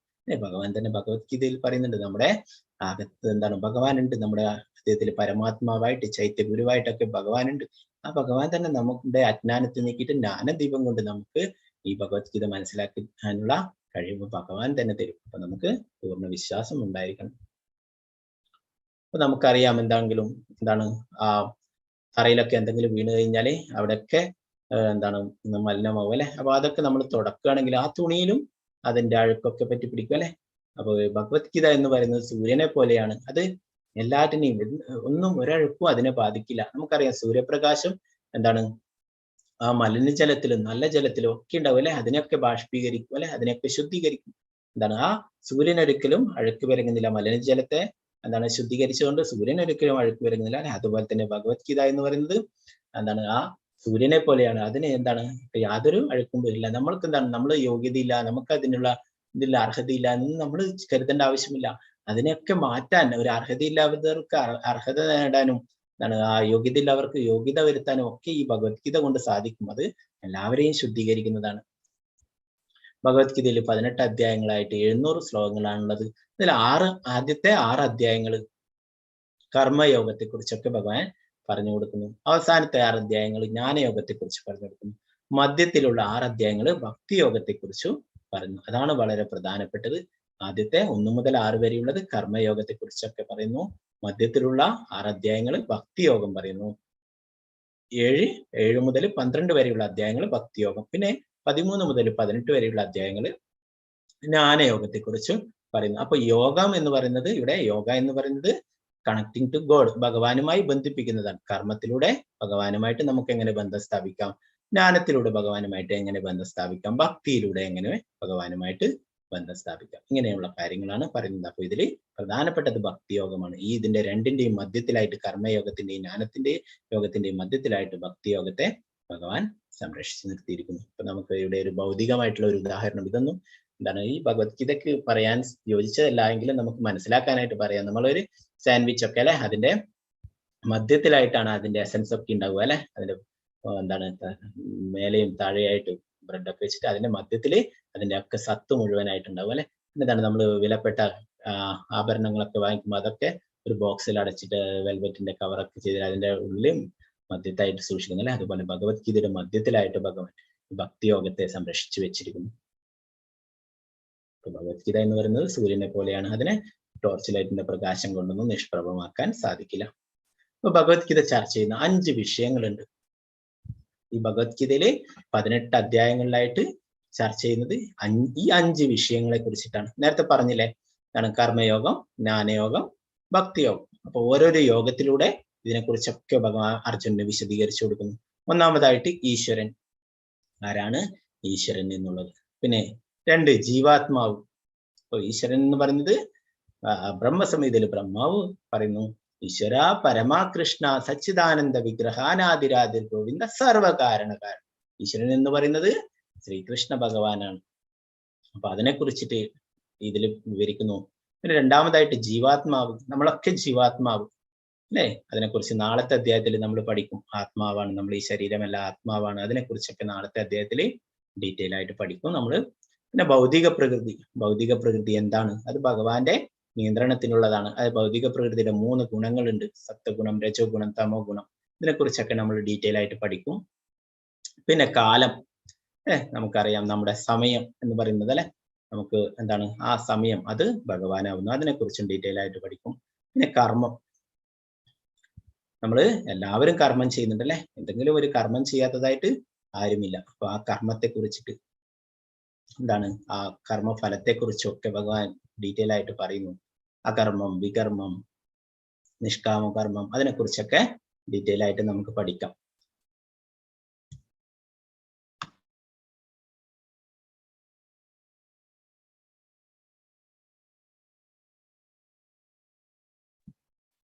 അപ്പൊ ഈ പറഞ്ഞ 5 കാര്യങ്ങളാണ് ഭഗവത്ഗീതയില് മൊത്തത്തിൽ ചർച്ച ചെയ്യുന്ന കാര്യങ്ങൾ. 1 ഈശ്വരൻ, 2 ജീവാത്മാവ്, 3 ഭൗതിക പ്രകൃതി, 4 കാലം, 5 കർമ്മം. ഇതിൽ ആദ്യം പറഞ്ഞ 4 കാര്യങ്ങളും അത് ശാശ്വതമായിട്ടുള്ളതല്ല. അതിൽ നമുക്കൊരു മാറ്റങ്ങളും വരുത്താൻ സാധിക്കില്ല. എന്നാൽ അഞ്ചാമതുള്ളത് കർമ്മം, അല്ലെ? അത് നമ്മൾ ചെയ്യുന്നതാ. അതിന്റെ കർമ്മഫലങ്ങൾ അത് നമുക്ക് മാറ്റിയെടുക്കാൻ സാധിക്കും. ഈ ഭഗവത്ഗീതയിലുള്ള ഭഗവാന്റെ ഉപദേശങ്ങൾ അനുസരിച്ചിട്ട് നമ്മൾ കർമ്മം ചെയ്യുകയാണെങ്കിൽ നമുക്കറിയാം, അല്ലെ? നമ്മളൊരു കർമ്മം ചെയ്യുകയാണെങ്കിൽ അതിന് പാപഫലങ്ങളും ഉണ്ടാവും, പുണ്യഫലങ്ങളൊക്കെ ഉണ്ടാവും, അല്ലെ? അപ്പൊ അതൊന്നും ഇല്ലാതെ എങ്ങനെ കർമ്മം ചെയ്യാം, അതിനെക്കുറിച്ചൊക്കെ ഭഗവാൻ ഡീറ്റെയിൽ ആയിട്ട് പറഞ്ഞു തരുന്നുണ്ട്. അതൊക്കെ നമുക്ക് പഠിക്കാം ഓരോരോ അധ്യായങ്ങളിലായിട്ട്. ഇതിനെ മാത്രം നമുക്ക് മാറ്റാൻ പറ്റും, അഞ്ചാമത്തെ കർമ്മം. ആ കർമ്മഫലത്തെ നമുക്ക് മാറ്റാൻ സാധിക്കും. ഭഗവത്ഗീത ചർച്ച ചെയ്യപ്പെടുന്ന 5 കാര്യങ്ങൾ നേരത്തെ പറഞ്ഞു തന്നെ. ഈ ഭഗവത്ഗീത വിഷയം 5 അടിസ്ഥാന തത്വങ്ങൾ ഉൾക്കൊള്ളുന്നതാണ്. ഭഗവത്ഗീതയിൽ പരമനിയന്താവായ ഈശ്വരനും നിയന്ത്രമായ ജീവസത്തകളായ ജീവന്മാരും വിഷയമാകുന്ന പ്രകൃതി, ഭൗതിക പ്രകൃതി, കാലം, പ്രപഞ്ച അസ്തിത്വത്തിന്റെ കാലയളവ് അല്ലെങ്കിൽ ഭൗതിക പ്രകൃതിയുടെ പ്രകടനകാലം, കർമ്മം, ഇവയും ചർച്ച ചെയ്യപ്പെടുന്നു.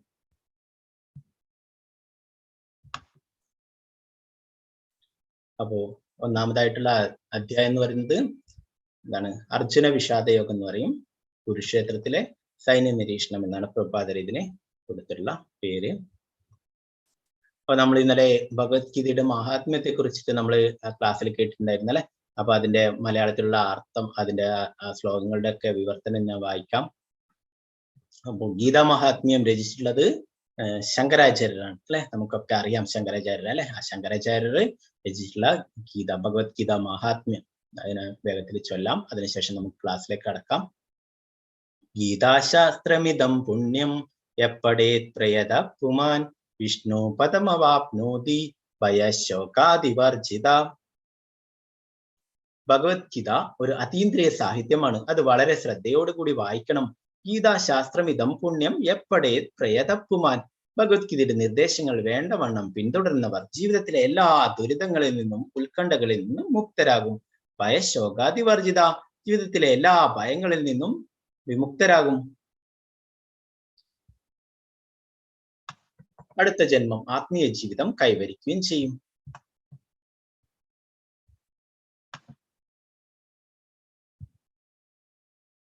ഗീതാധ്യായനശീലസ്യ പ്രാണായാമ്യ പരസ്യ ച നൈവ സന്ധിഃ പാപാനി പൂർവജന്മ കൃതാനി ച.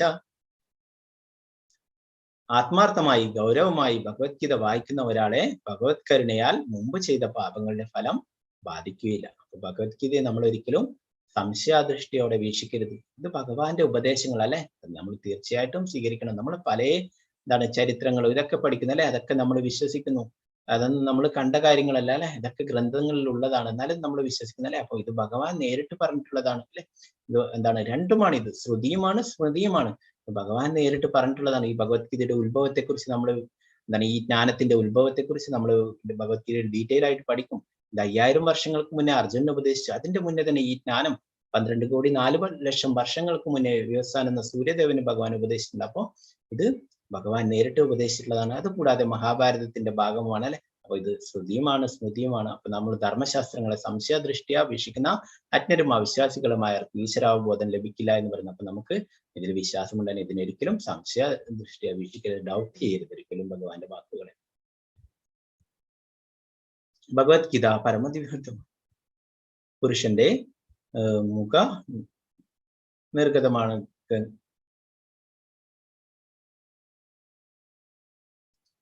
ഭഗവത്ഗീത പരമദിവ്യത്വം പുരുഷന്റെ മുഖനിർഗതമാണ്. ഗംഗ ഭഗവാന്റെ പാദപങ്കജ നിർഗതവുമാണ്. ഗംഗ വരുന്നത് ഭഗവാന്റെ പാദത്തിൽ നിന്നാണ്, അല്ലെ? ഈ ഭഗവത്ഗീതയോ ഭഗവാന്റെ തിരുമുഖത്ത് നിന്ന് വന്നിട്ടുള്ളതാണ്. മുഖവും പാദവും തമ്മിൽ തീർച്ചയായും യാതൊരു വ്യത്യാസമില്ല എങ്കിലും പക്ഷപാതമില്ലാത്ത ഒരു പഠനത്തിൽ ഭഗവത്ഗീത ഗംഗാജലത്തെക്കാൾ കുറെ കൂടി പ്രധാനമെന്ന് മനസ്സിലാക്കാം. മലിനേ മോചനം പുംസാ ജലസ്നാനം ദിനേ ദിനേ സകൃത് ഗീതാമൃത സ്നാനം സംസാര മലനാശനം.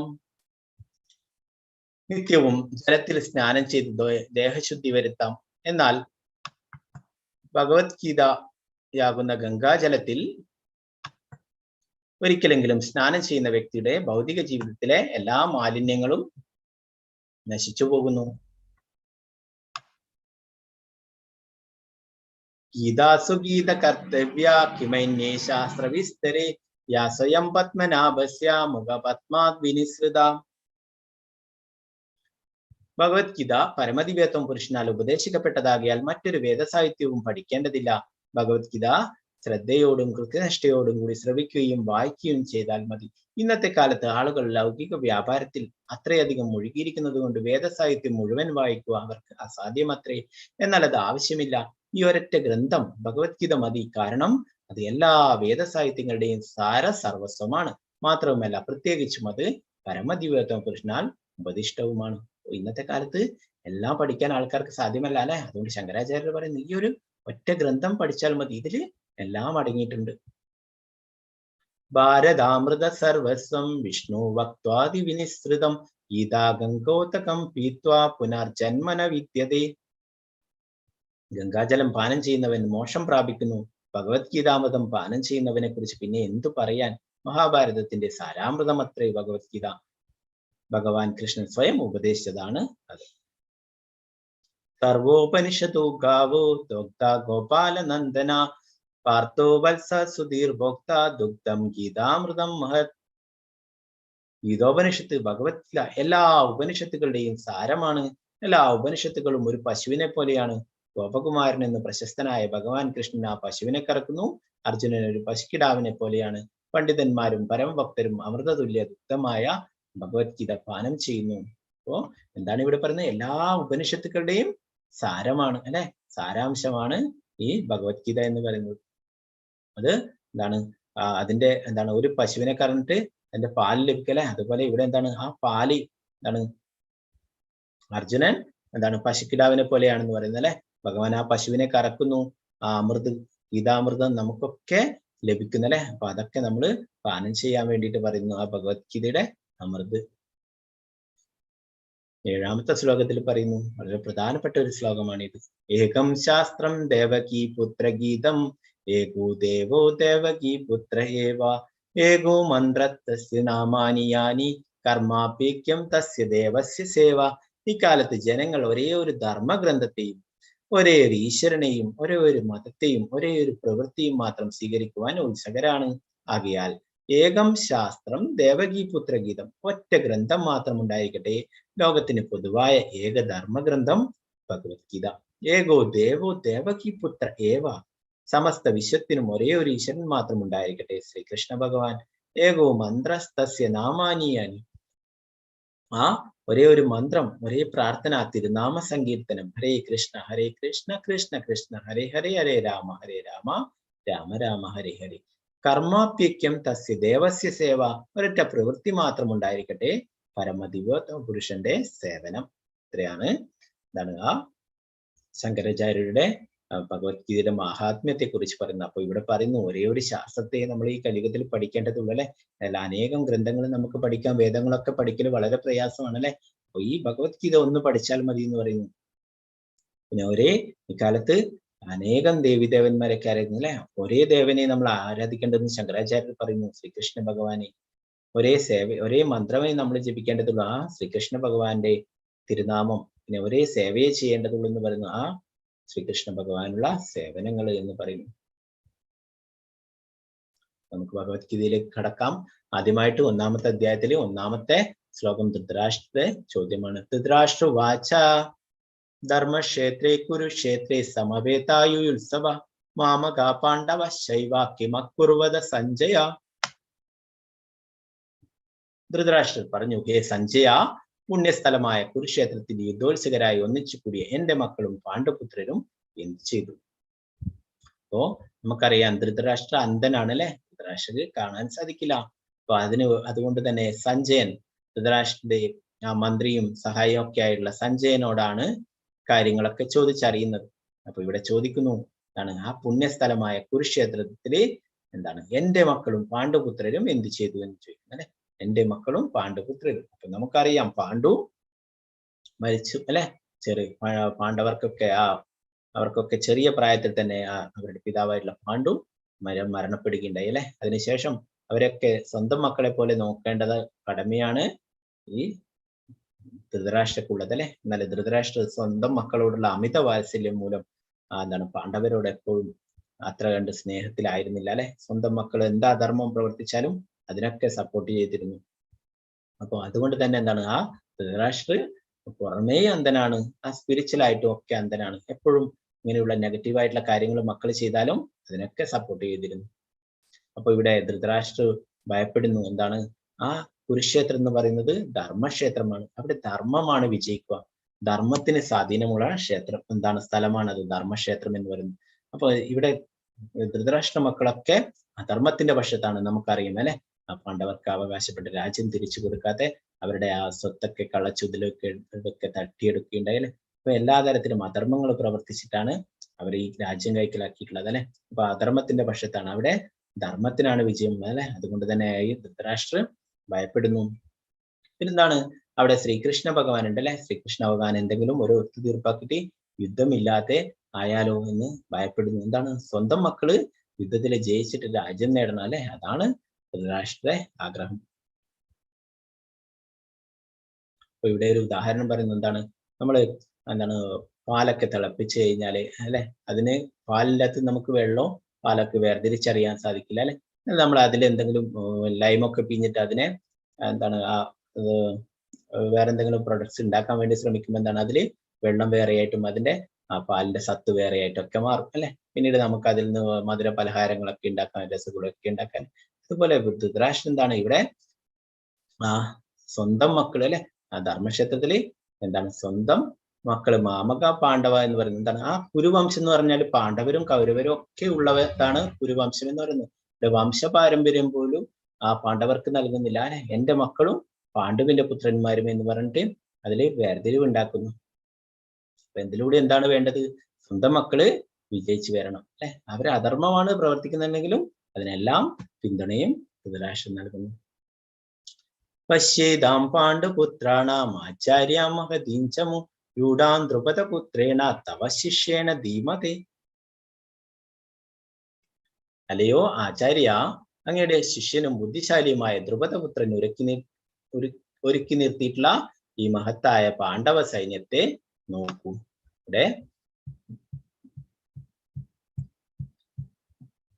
ഇവിടെ നമുക്കറിയാം അല്ലെ, രണ്ടുപേരെയും അസ്ത്രാഭ്യാസങ്ങളൊക്കെ പഠിപ്പിച്ചത് ആരാണ്? ദ്രോണാചാര്യാണ്.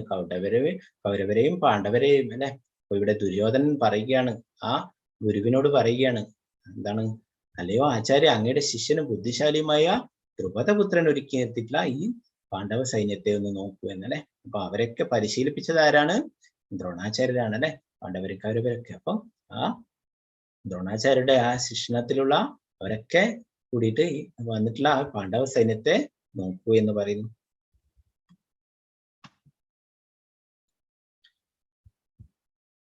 ഇനി ഇവിടെ 15ാമത്തെ ശ്ലോകത്തില് എന്താണ് ഓരോരാളുടെ ശങ്കിനെ കുറിച്ച് പറയുന്നു. പാഞ്ചജന്യം ഋഷികേശോ ദേവദത്തം ധനഞ്ജയ പൗണ്ഡ്രം ദദ്മോ മഹാശങ്കം ഭീമകർമാവൃക്കോദര. കൃഷ്ണ ഭഗവാൻ പാഞ്ചജന്യം എന്ന ശംഖമൂതി അർജുനൻ ദേവദത്തവും ദുഷ്കര കർമ്മങ്ങളിൽ മുൻനിൽക്കുന്നവനും ഭോജനപ്രിയനുമായ ഭീമൻ പൗണ്ഡ്രം എന്ന ശംഖവും മുഴക്കി. ഇവിടെ ഭഗവാന്റെ ശംഖിന്റെ പേരെന്താണ്? പാഞ്ചജന്യം എന്നാണ്. അർജുനൻ്റെത് ദേവദത്തം അല്ലെ, ഭീമന്റേത് പൗണ്ഡ്രം. അപ്പൊ ഈ ശംഖനാദം മുഴക്കുകയുണ്ടായി. മറ്റുള്ളവരുടെ ശംഖിനെ കുറിച്ച് പറഞ്ഞു. അനന്ത വിജയം രാജാ കുന്തിപുത്രോ യുധിഷ്ഠിര നകുല സഹദേവശ സുഘോഷമണി പുഷ്പകോ കാശ്യച്ഛ പരമേശ സഹ ശിഖണ്ഡി ച മഹാരഥ ദൃഷ്ടദ്യുമ്നോ വിരാടശ്ച സാത്യകിശ്ച പരാജിത ദ്രുപദോ ദ്രൗപദേയശ്ച സർവശ പൃഥ്വീപതേ സുഭദ്രശ്ച മഹാബാഹു ശങ്കാൻ ദദ്മു പൃഥക് പൃഥക്. കുന്തിപുത്രനായ യുധിഷ്ഠിരൻ അനന്തവിജയം എന്ന ശംഖൂതി നകുല സഹോദരന്മാർ സഘോഷമണി പുഷ്പങ്ങളും വില്ലാളി വീരനായ കാശിരാജാവും മഹാരഥനായ ശിഖണ്ഡിയും ദൃഷ്ടദ്യുമ്നൻ വിരാടൻ തോൽവി പിണയാത്ത സ്വാത്യകി ദ്രുപദൻ ദ്രൗപദി പുത്രന്മാർ മഹാബാഹുവായ സുഭദ്രാപുത്രൻ എന്നിവരും ശംഖനാദം മുഴക്കി. സഘോഷാധാർത്ഥരാഷ്ട്രാണാം ഹൃദയാനീവ്യതരായ നഭശ്ച പൃഥ്വീം ചൈവ തുമോലോ അഭ്യനുതായ നാദേൻ. എന്താണ് വിവിധ ശങ്ങളിൽ നിന്നുയർന്ന ഈ നാദഘോഷം ഭൂമിയിലും അന്തരീക്ഷത്തിലും മാറ്റലിക്കൊണ്ടു ധൃതരാഷ്ട്രപുത്രന്മാരുടെ ഹൃദയം പിളർക്കുകയുണ്ടായി.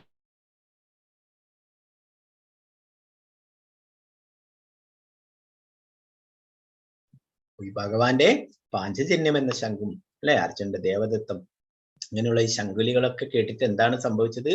ആ കൗരവപക്ഷം ഭയപ്പെട്ടു അല്ലെ, അവരുടെയൊക്കെ ഹൃദയം പിളർക്കുകയുണ്ടായി എന്ന് പറഞ്ഞു ഈ ശംഖുലി കേട്ടപ്പോൾ തന്നെ.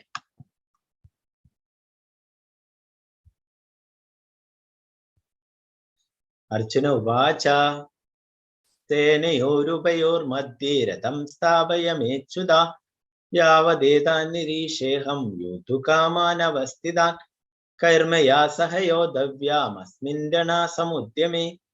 ഹേ അച്യുത, ശ്രുതി അഥവാ വീഴ്ച പറ്റാത്തവനെ, ഇരു സൈന്യങ്ങൾക്കും മധ്യത്തിലായിട്ട് എന്റെ തേർ കൊണ്ടു നിർത്തുക. ആരൊക്കെയാണ് യുദ്ധകാംക്ഷികളായി ഇവിടെ വന്നിട്ടുള്ളതെന്ന് ഞാനൊന്ന് കാണട്ടെ. ഇവിടെ അർജുനൻ ഭഗവാനോട് പറയുന്നല്ലേ, ഭഗവാനെ ഒരു സുഹൃത്തായിട്ടാണ് അർജുനൻ ഇവിടെ കാണുന്നത് അല്ലെ. അതുകൊണ്ട് തന്നെ പറയുന്നു, ഹേ അച്യുത, ച്യുതി ഇല്ലാത്തവൻ അല്ലെ. ഭഗവാൻ ഒരിക്കലും വീഴ്ച പറ്റില്ല. നമുക്കൊക്കെ ഈ ഭൗതിക ലോകത്തിലുള്ള എല്ലാവർക്കും വീഴ്ച പറ്റും അല്ലെ, ഭഗവാന് വീഴ്ച പറ്റില്ല. അതുകൊണ്ട് തന്നെ ഭഗവാനെ അച്യുതൻ, ച്യുതി ഇല്ലാത്തവൻ, അതുകൊണ്ട് ഭഗവാനെ അച്യുത എന്ന് വിളിക്കുന്നു. ഇരു സൈന്യങ്ങൾക്കും മധ്യത്തിലായിട്ട് തേർ കൊണ്ട് നിർത്തുവാൻ പറയുന്നു. ഭഗവാനെ അർജുനൻ ഇവിടെ ഒരു സുഹൃത്തായിട്ട് കരുതുന്നു. അതുകൊണ്ട് തന്നെ ഇതാണ് ഇവിടെ ഒരു ഓർഡർ ഇടുന്ന പോലെയായിട്ട് പറയുന്നത് അല്ലെ. ഹേ അച്യുത, രണ്ട് സൈന്യത്തിന്റെ മധ്യത്തിലായിട്ട് എന്റെ തേർ കൊണ്ട് നിർത്തൂ എന്ന് പറയുന്നല്ലേ. നമുക്ക് പിന്നീട് മനസ്സിലാവും എന്താ കൂടുതൽ അർജുനൻ ഭഗവാന്റെ ശിഷ്യനാവുന്നു, പിന്നീട് ഭക്തനാവുന്നു. അതൊക്കെ നമുക്ക് പിന്നീട് മനസ്സിലാവും. ഇപ്പൊ ഇവിടെ എന്താണ് അർജുനൻ ഭഗവാനെ ഒരു സ്വന്തം സുഹൃത്തായിട്ടാണ് കരുതുന്നത്. അതുകൊണ്ടാണ് ഇങ്ങനെ പറയുന്നത്. അപ്പൊ എന്തിനു വേണ്ടിയിട്ടാണ്? രണ്ട് സൈന്യത്തിന്റെ മധ്യത്തിലായിട്ട് നിർത്തി കഴിഞ്ഞാല് യുദ്ധത്തിനായിട്ട്, യുദ്ധകാംക്ഷികളായിട്ട് ആരൊക്കെയാണ് ഇവിടെ വന്നിട്ടുള്ളതെന്ന് ഞാനിന്ന് കാണട്ടെ എന്ന് പറയുന്നു. ഭീഷ്മ ദ്രോണ പ്രമുഖത സർവേഷാം ചാമഹീഷിതാം ഉവാച പാർത്ഥ പശ്ചേതാൻ സമവേതാൻ കുരുനിധി. ഭീഷ്മ ദ്രോണാദികളുടെയും മറ്റ് രാജാക്കന്മാരുടെയും മുന്നിൽ വെച്ച് ഭഗവാൻ ഇങ്ങനെ പറഞ്ഞു, പാർത്ഥ, ഇവിടെ ഒത്തുകൂടിയ കുരുവംശജരെ നോക്കൂ. ഭഗവാൻ ഈ അധ്യായത്തില് ആകെ ഈ ഒരു വാക്ക് മാത്രമേ പറയുന്നുള്ളൂ. എന്താണ് പറയുന്നത്? ഇവിടെ ഒത്തുകൂടിയ, ഹേ പാർത്ഥ, ഇവിടെ ഒത്തുകൂടിയ കുരുവംശജരെ ഒക്കെ നീ നോക്കൂ എന്ന് പറയുന്നു അല്ലെ. പിന്നീട് ഇനി 2-ാം അധ്യായത്തിലെ ഭഗവാൻ ഉപദേശങ്ങളൊക്കെ നൽകുന്നുള്ളൂ. അപ്പൊ ഇത്രയും നേരം കുരുക്ഷേത്രത്തിലുള്ള ആ യുദ്ധരംഗത്തുള്ള കാര്യങ്ങളൊക്കെ വിശദീകരിച്ചു അല്ലെ. ഇനി നമ്മൾ വരുന്ന ശ്ലോകങ്ങളൊക്കെ അർജുനന്റെ വിഷാദത്തെ കുറിച്ചാണ് ഇനി പഠിക്കാൻ പോകുന്നത്. ശരീരേ മേ രോമഹർഷസ്യ ജായതേ കാണ്ഡീവം സംസ്രതേ ഹസ്താത് ത്വക്ചൈവ പരിദഹ്യതേ. എന്റെ ശരീരം വിറക്കുകയും രോമാഞ്ചമുണ്ടാവുകയും ചെയ്യുന്നു. എന്റെ വില്ല് ഗാണ്ഡീവം കയ്യിൽ നിന്ന് വഴുതുന്നു, തൊലി ചുട്ടുനീറുന്നു. അർജുനനെ ഈ ശത്രുപക്ഷത്ത് നോക്കിയപ്പോൾ അവരെയൊക്കെ കണ്ടപ്പോഴേ ശരീരം വിറക്കുന്നു, കയ്യിൽ നിന്നും ആ വില്ല് ഗാണ്ഡീവം വഴുതുന്നു. അപ്പൊ അങ്ങനെ വിഷാദങ്ങൾ ഉണ്ടാകാൻ തുടങ്ങി. എന്താണ് കാരണം? അവിടെ മറുപക്ഷത്ത് ആരൊക്കെയാണുള്ളത്? ഭീഷ്മ പിതാമഹൻ അല്ലെ, ദ്രോണാചാര്യർ, സ്വന്തം ഗുരു, പിന്നെന്താണ് സ്വന്തം സഹോദരങ്ങൾ അല്ലെ, കസിൻസ്, അവരെയൊക്കെയാണ് കാണുന്നത് അല്ലെ. നജ ശക്നോമവസ്താതും പ്രമതീവ ച മേ മനഃ നിമിത്താനി ച പശ്യാമി വിപരീതാനി കേശവ. എനിക്കിപ്പോൾ ഉറച്ചു നിൽക്കാൻ കൂടി സാധിക്കുന്നില്ല. ഞാൻ എന്നെ തന്നെ മറന്നുപോകുന്നു, മനസ്സ് ചുറ്റിക്കറങ്ങുന്നു. അല്ലയോ കൃഷ്ണ, കേശവ, ദൗർഭാഗ്യ ലക്ഷണമാണ് ഞാൻ എമ്പാടും കാണുന്നത്. അപ്പൊ ഇവിടെ ഭഗവാൻ എന്താണ് കൃഷ്ണ, കേശവ എന്ന് വിളിക്കുന്നത് അല്ലെ. കേശി എന്ന അസുരനെ വധിച്ചത് കൊണ്ടാണ് ഭഗവാനെ കേശവൻ എന്ന് വിളിക്കുന്നത് അല്ലെ. നമുക്ക് വൃന്ദാവനത്തിൽ പോയാൽ അവിടെ കാണാൻ സാധിക്കും, യമുനയുടെ തീരത്തായിട്ട് കേശി കെട്ടുണ്ട്. കേശി എന്ന അസുരനെ വധിച്ചിട്ടുള്ള ആ സ്ഥലം. അപ്പൊ ഇവിടെ അർജുനൻ പറയുന്നു എന്താണ്, എല്ലായിടത്തും ദൗർഭാഗ്യ ലക്ഷണങ്ങളാണ് ഞാൻ കാണുന്നത്, എനിക്ക് ഉറച്ചു നിൽക്കാൻ കൂടി സാധിക്കുന്നില്ല എന്ന് പറയുന്നു. അപ്പൊ അർജുനന് വിഷാദം ഉണ്ടാകാനായിട്ടുള്ള 5 കാരണങ്ങൾ പറയുന്നു. ഒന്നാമതായിട്ട് മൃദുല ഹൃദയത്വം, മറ്റുള്ളവരോട് ദയ തോന്നി അല്ലെ. പിന്നെന്താണ് ഭൗതിക സുഖ അനുഭവങ്ങൾ, ഇതിനെ കുറിച്ചിട്ട് 31-ാം ശ്ലോകത്തിൽ പറയുന്നുണ്ട്, അത് നമുക്ക് എടുക്കും. പിന്നെ മൂന്നാമതായിട്ട് പാപം, 36-ാമത്തെ ശ്ലോകത്തിൽ പറയുന്നു. 4 കുടുംബ പാരമ്പര്യം നഷ്ടപ്പെടും എന്നുള്ളത് 40-ാമത്തെ ശ്ലോകത്തിൽ. തീരുമാനം എടുക്കാനാവാത്ത അവസ്ഥ, അത് 2-ാമത്തെ അധ്യായത്തിൽ വരുന്നതാണ്. എന്നാലും നമുക്ക് ഇവിടെ നമ്മൾ അത് പഠിക്കും. ഇങ്ങനെയുള്ള 5 കാരണങ്ങളാണ് അർജുനന് വിഷാദം ഉണ്ടാവാനുള്ള കാരണങ്ങൾ. അപ്പോ നമ്മളെ ക്വിസിലൊക്കെ ചിലപ്പോൾ ചോദിക്കും, അപ്പൊ എന്താണ് 5 കാരണങ്ങൾ, വിഷാദത്തിനുള്ള 5 കാരണങ്ങൾ? ഒന്നാമതായിട്ട് മൃദുല ഹൃദയത്വം, 2 ഭൗതിക സുഖാനുഭവങ്ങള്, 3 പാപം.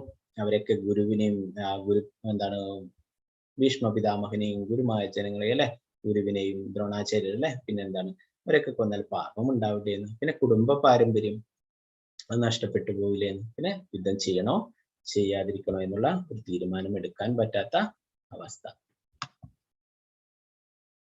ഇതില് മൃദുല ഹൃദയത്വത്തെ കുറിച്ചിട്ട് 28ാമത്തെ ശ്ലോകത്തിൽ പറയുന്നു. അർജുന ഉവാച ദൃഷ്ടേമം സ്വജനം കൃഷ്ണായുത്സം സമുപസ്ഥിതം സീതന്തി മമ ഗാത്രാണി മുഖം ച പരിശുഷ്യതി. അർജുനൻ പറഞ്ഞു, യുദ്ധത്തിന് ഒരുങ്ങി വന്നിട്ടുള്ള ഈ ബന്ധുമിത്രാദികളെ കണ്ടിട്ട് എന്റെ അവയവങ്ങൾ തളരുന്നു, മുഖം വരളുന്നു. അപ്പോ അവരൊക്കെ കണ്ടിട്ട് എന്താണ് എല്ലാവരും അല്ലെ, തന്റെ സഹോദരങ്ങൾ തന്നെയാണ് അല്ലെ, കസിൻസ് തന്നെയാണ്. അവരൊക്കെ എങ്ങനെ കൊല്ലുക അല്ലെ? പിന്നെന്താണ് ആ ഗുരുക്കന്മാരെയും അല്ലെ, ദ്രോണാചാര്യരെയും ഭീഷ്മ പിതാമഹനെ അങ്ങനെയുള്ള ഗുരുജനങ്ങളൊക്കെ എങ്ങനെ വധിക്കും അല്ലെ? അപ്പൊ അവരോടൊക്കെ ദയ തോന്നും, മൃദുല ഹൃദയത്വം ഉണ്ടാവും. പിന്നെ ഭൗതിക സുഖാനുഭവങ്ങള്, നജ ശ്രേയോനു പശ്യാമി ഹത്വാ സ്വജനമാഹവേ ന കാംക്ഷേ വിജയം കൃഷ്ണ നച രാജ്യം സുഖാനിച്ച. ബന്ധുക്കളെ യുദ്ധത്തിൽ കൊല്ലുന്നത് കൊണ്ട് എങ്ങനെ എന്ത് ഗുണമുണ്ടാവുമെന്ന് എനിക്ക് മനസ്സിലാവുന്നില്ല കൃഷ്ണ. എനിക്ക് വിജയം ആവശ്യമില്ല, രാജ്യമാവട്ടെ സുഖമാവട്ടെ എനിക്ക് വേണ്ട. നമ്മൾ എന്തെങ്കിലും സന്തോഷം വരുമ്പോൾ ആരുടെ കൂടെയാണ് നമ്മൾ സന്തോഷം അത് എന്താണ് ആഘോഷിക്കുക? നമ്മുടെ സുഹൃത്തുക്കളുടെ കൂടെയും ബന്ധുക്കളുടെ കൂടെയും ഒക്കെ അല്ലെ. അപ്പൊ ഇവിടെ യുദ്ധത്തില് ബന്ധുക്കളെയും സുഹൃത്തുക്കളെയൊക്കെ കൊന്നു കഴിഞ്ഞാല് എങ്ങനെ എന്താണ് സന്തോഷിക്കാൻ സാധിക്കും? പാപത്തെ കുറിച്ച് പറയുന്നു. പാപമേവാശ്രയേ തസ്മാൻ അദ്വൈതാനാഥനായിന തസ്മാൻ അർഹാവയം ഹന്തും ധാർത്തരാഷ്ട്രാൻ സബാന്ധവാൻ. അക്രമികളായ ഇവരെ കൊന്നാൽ ഞങ്ങൾക്ക് പാപമായിരിക്കും നേട്ടം. ധൃതരാഷ്ട്രപുത്രന്മാരുടെയും സുഹൃത്തുക്കളുടെയും ഹിംസിക്കുക എന്നത് നമുക്ക് ഉചിതമല്ല. അല്ലയോ മാധവ, സ്വന്തം ബന്ധുക്കളെ കൊന്നിട്ട് എന്ത് നേടാനാണ്? ഞങ്ങൾക്ക് എങ്ങനെ സുഖിക്കാൻ കഴിയും? അപ്പൊ നമ്മുടെ വൈദിക പ്രമാണങ്ങൾ അനുസരിച്ച് അക്രമികൾ 6 കൂട്ടരായിട്ടുണ്ട് എന്ന് പറയുന്നു. അപ്പൊ ഇവരെ വധിക്കുന്നതിൽ പാപമില്ല എന്ന് നമ്മുടെ വൈദിക പ്രമാണങ്ങളിൽ പറയുന്നു, നമ്മുടെ ശാസ്ത്രങ്ങളിൽ പറയുന്നു. ഒന്നാമതായിട്ട് വിഷം കൊടുക്കുന്നവൻ, 2 വീട് തീവയ്ക്കുന്നവൻ, 3 മാരകായുധങ്ങൾ കൊണ്ട് ആക്രമിക്കുന്നവൻ, 4 സ്വത്ത് കൊള്ളയടിക്കുന്നവൻ, 5 ഭൂമി കയ്യേറുന്നവൻ, 6 അന്യന്റെ ഭാര്യയെ അപഹരിക്കുന്നവൻ. അത്തരം അക്രമികളെ ഉടനെ വധിക്കണം, അതുകൊണ്ട് പാപമില്ല. അപ്പൊ ഈ കാര്യങ്ങളൊക്കെ കൗരവർ ചെയ്തിട്ടുണ്ടായിരുന്നു. കൗരവർ വിഷം കൊടുത്തിട്ടുണ്ടായിരുന്നു ഭീമൻ അല്ലെ, അവരുടെ വീട് തീവെച്ച് നശിപ്പിച്ചിട്ടുണ്ടായിരുന്നു അല്ലെ. പിന്നെന്താണ് ആയുധങ്ങൾ കൊണ്ട് ആക്രമിച്ചിട്ടുണ്ടായിരുന്നു. പിന്നെന്താണ് ആ സ്വത്ത് കൊള്ളയടിച്ചിട്ടുണ്ടായിരുന്നു, കള്ളച്ചൂത് കളിച്ചിട്ട് സ്വത്ത് കൊള്ളയടിച്ചല്ലേ. എന്താണ് അവർക്ക് അവകാശപ്പെട്ട ഭൂമി അത് നൽകാതിരിക്കണ്ടായി അല്ലെ, ആ ദ്രൗപദിയെ വസ്ത്രാക്ഷേപം ചെയ്യുകയുണ്ടായി, അപഹരിക്കുകയുണ്ടായി അല്ലെ. അപ്പൊ ഇതൊക്കെ എന്താണ് ഈ 6 കാര്യങ്ങളും കൗരവർ ചെയ്തിട്ടുണ്ടല്ലേ. അതുകൊണ്ട് അവരെ വധിക്കുന്നതിൽ യാതൊരു തെറ്റുമില്ല, ഇത് ശാസ്ത്രങ്ങളിൽ പറഞ്ഞിട്ടുള്ളതാണ്. പിന്നെ കുടുംബ പാരമ്പര്യത്തെ കുറിച്ച് പറഞ്ഞു. അധർമാബീഭവാത് കൃഷ്ണ പ്രത്യുഷന്തി കുലസ്ത്രീയ സ്ത്രീഷു ദുഷ്ടാസു വാഷ്ണേയ ജായതേ വർണ്ണ സങ്കര. അല്ലയോ കൃഷ്ണ, കുലത്തിൽ അധർമ്മം മുന്നിട്ട് നിന്നാൽ സ്ത്രീകൾ ദുഷിച്ചു പോകും. അല്ലയോ വൃഷ്ണികുലത്തിൽ പിറന്നവനെ സ്ത്രീത്വം ദുഷിച്ചാൽ ആർക്കും വേണ്ടാത്ത കുട്ടികൾ ജനിക്കുന്നു. കുരുക്ഷേത്ര യുദ്ധഭൂമിയില് പുരുഷന്മാരാണുള്ളത് അല്ലെ, അവിടെ സ്ത്രീകളും കുട്ടികളൊന്നും ഇല്ല. യുദ്ധത്തിനായിട്ട് ഒരുങ്ങി വന്നിട്ടുള്ളത് പുരുഷന്മാരാ, ഗൃഹനാഥന്മാരല്ലെ. അപ്പൊ അവരൊക്കെ വധിക്കപ്പെട്ടു കഴിഞ്ഞാൽ അവരുടെ ആ കുടുംബം അനാഥമാവും അല്ലെ, അവരുടെ സ്ത്രീകളൊക്കെ ഭാര്യമാരൊക്കെ വിധവകളാവും അല്ലെ. അപ്പൊ അങ്ങനെ ആ കുടുംബ പാരമ്പര്യം തന്നെ ഇല്ലാതാവും എന്ന് പറഞ്ഞു. പിന്നെ തീരുമാനമെടുക്കാനാവാത്ത അവസ്ഥയെ കുറിച്ചിട്ട് 2-ാം അധ്യായത്തിൽ 6-ാമത്തേലാ പറയുന്നത്.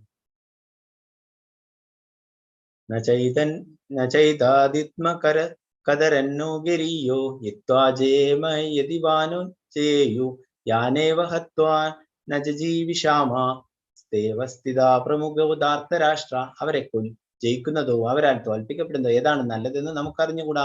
ധൃതരാഷ്ട്രപുത്രന്മാരെ കൊന്നിട്ട് നാം ജീവിച്ചിട്ട് എന്ത് കാര്യം?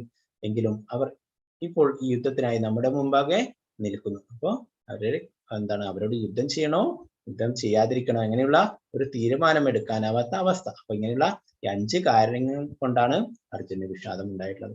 ഇവിടെ ഒരേ സാഹചര്യത്തിലുള്ള വ്യത്യസ്തമായിട്ടുള്ള പ്രതികരണങ്ങൾ കാണാം. അവരുടെ ഭാവങ്ങൾ ധൃതരാഷ്ട്രർക്ക് ആശങ്കയാണ് അല്ലെ, അവരെ യുദ്ധം ചെയ്യില്ലേ, ആകാംക്ഷ, അവരെ യുദ്ധം ചെയ്യണം അല്ലെ, സ്വന്തം മക്കളുടെ യുദ്ധത്തിൽ വിജയിക്കണം, അതൊക്കെയാണ് അല്ലെ. എന്നാൽ അർജുനൻ ഇവിടെ ആ ഗുരുജനങ്ങളെയും ഭീഷ്മ പിതാമഹനെയും ദ്രോണാചാര്യരെയും ബന്ധുക്കളെയൊക്കെ കണ്ടിട്ട് വിഷാദം ഉണ്ടാകുന്നു അല്ലെ, അവിടെ തളർന്നിരിക്കുന്നു. എന്നാൽ ദുര്യോധനും ആ പാണ്ഡവ സൈന്യത്തെയൊക്കെ കണ്ടിട്ട് അവരെ ഇല്ലാതാക്കാനായിട്ട് അവരോട് കോപവും അവരോട് വെറുപ്പും അതൊക്കെയാണ് ദുര്യോധനന്റെ ഭാഗത്തുള്ളത്. അപ്പൊ നമ്മുടെ ഈ ക്ലാസ്സിന്റെ തീരാറായി. കുറച്ച് സമയം, ഒരു അല്പസമയം, ഒരു 5 മിനിറ്റോളം നമ്മൾ ഈ ഭഗവത്ഗീത ക്ലാസ്സിലെ ഓരോരോ അധ്യായത്തിൽ ക്വിസ് ഉണ്ട്. ഓരോരോ അധ്യായത്തിന്റെ ക്വിസ് നിങ്ങൾക്ക് ചോദിക്കും. എളുപ്പമായിട്ടുള്ള കാര്യങ്ങൾ തന്നെയാണ്. അപ്പോൾ അത് നിങ്ങൾക്ക് അറ്റൻഡ് ചെയ്യാം. അങ്ങനെ 18 ക്വിസുകളും ചെയ്താൽ നിങ്ങൾക്ക് സർട്ടിഫിക്കറ്റ് ഒക്കെ കിട്ടും. അപ്പൊ അതിനെ കുറിച്ചിട്ട് വിശദീകരിക്കാൻ വേണ്ടിയിട്ട് സൂര്യമാതാജി വരും. അത് നിങ്ങൾക്ക് ക്വിസ് ചെയ്യേണ്ടതും രജിസ്ട്രേഷനെ കുറിച്ചൊക്കെ പറഞ്ഞു തരും. എന്തെങ്കിലും സംശയങ്ങൾ ഉണ്ടെങ്കിൽ പിന്നീട് അതിന്റെ മാതാജിയോട് ചോദിക്കാം. അതുകൂടാതെ അതിന്റെ ഒരു വീഡിയോ, ഡെമോ വീഡിയോ നിങ്ങൾക്ക് ഗ്രൂപ്പിൽ ഷെയർ ചെയ്യും. മാതാജി അതിനെ കുറിച്ചിട്ട് ഇപ്പോൾ പറഞ്ഞു തരും.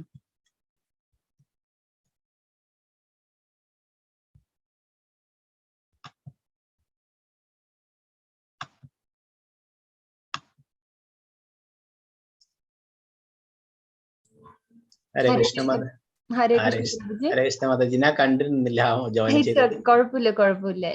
ഹരേ കൃഷ്ണ. ഇപ്പൊ ചെയ്തൂടെ അല്ലേ? ചെയ്യാ പ്രഭുജി. ഓക്കെ, ഹരേ കൃഷ്ണ. ഹരേ കൃഷ്ണ.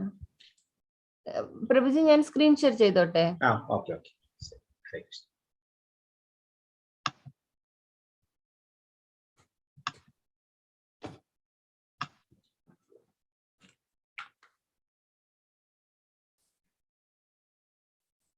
ഹരേ കൃഷ്ണ. കേൾക്കുന്നുണ്ടല്ലോ അല്ലെ പ്രഭുജി? സ്ക്രീന് കാണുന്നില്ലേ? കാണാം. ഓക്കെ. ഹരേ കൃഷ്ണ. അപ്പൊ ആദ്യം നമ്മൾ അറ്റൻഡൻസ് എങ്ങനെ ചെയ്യേണ്ടതെന്നുള്ളത് പറയാം. ഇപ്പൊ അറ്റൻഡൻസിന് ഒരു ലിങ്ക് നമ്മൾ ഗ്രൂപ്പിൽ അയച്ചിട്ടുണ്ട്.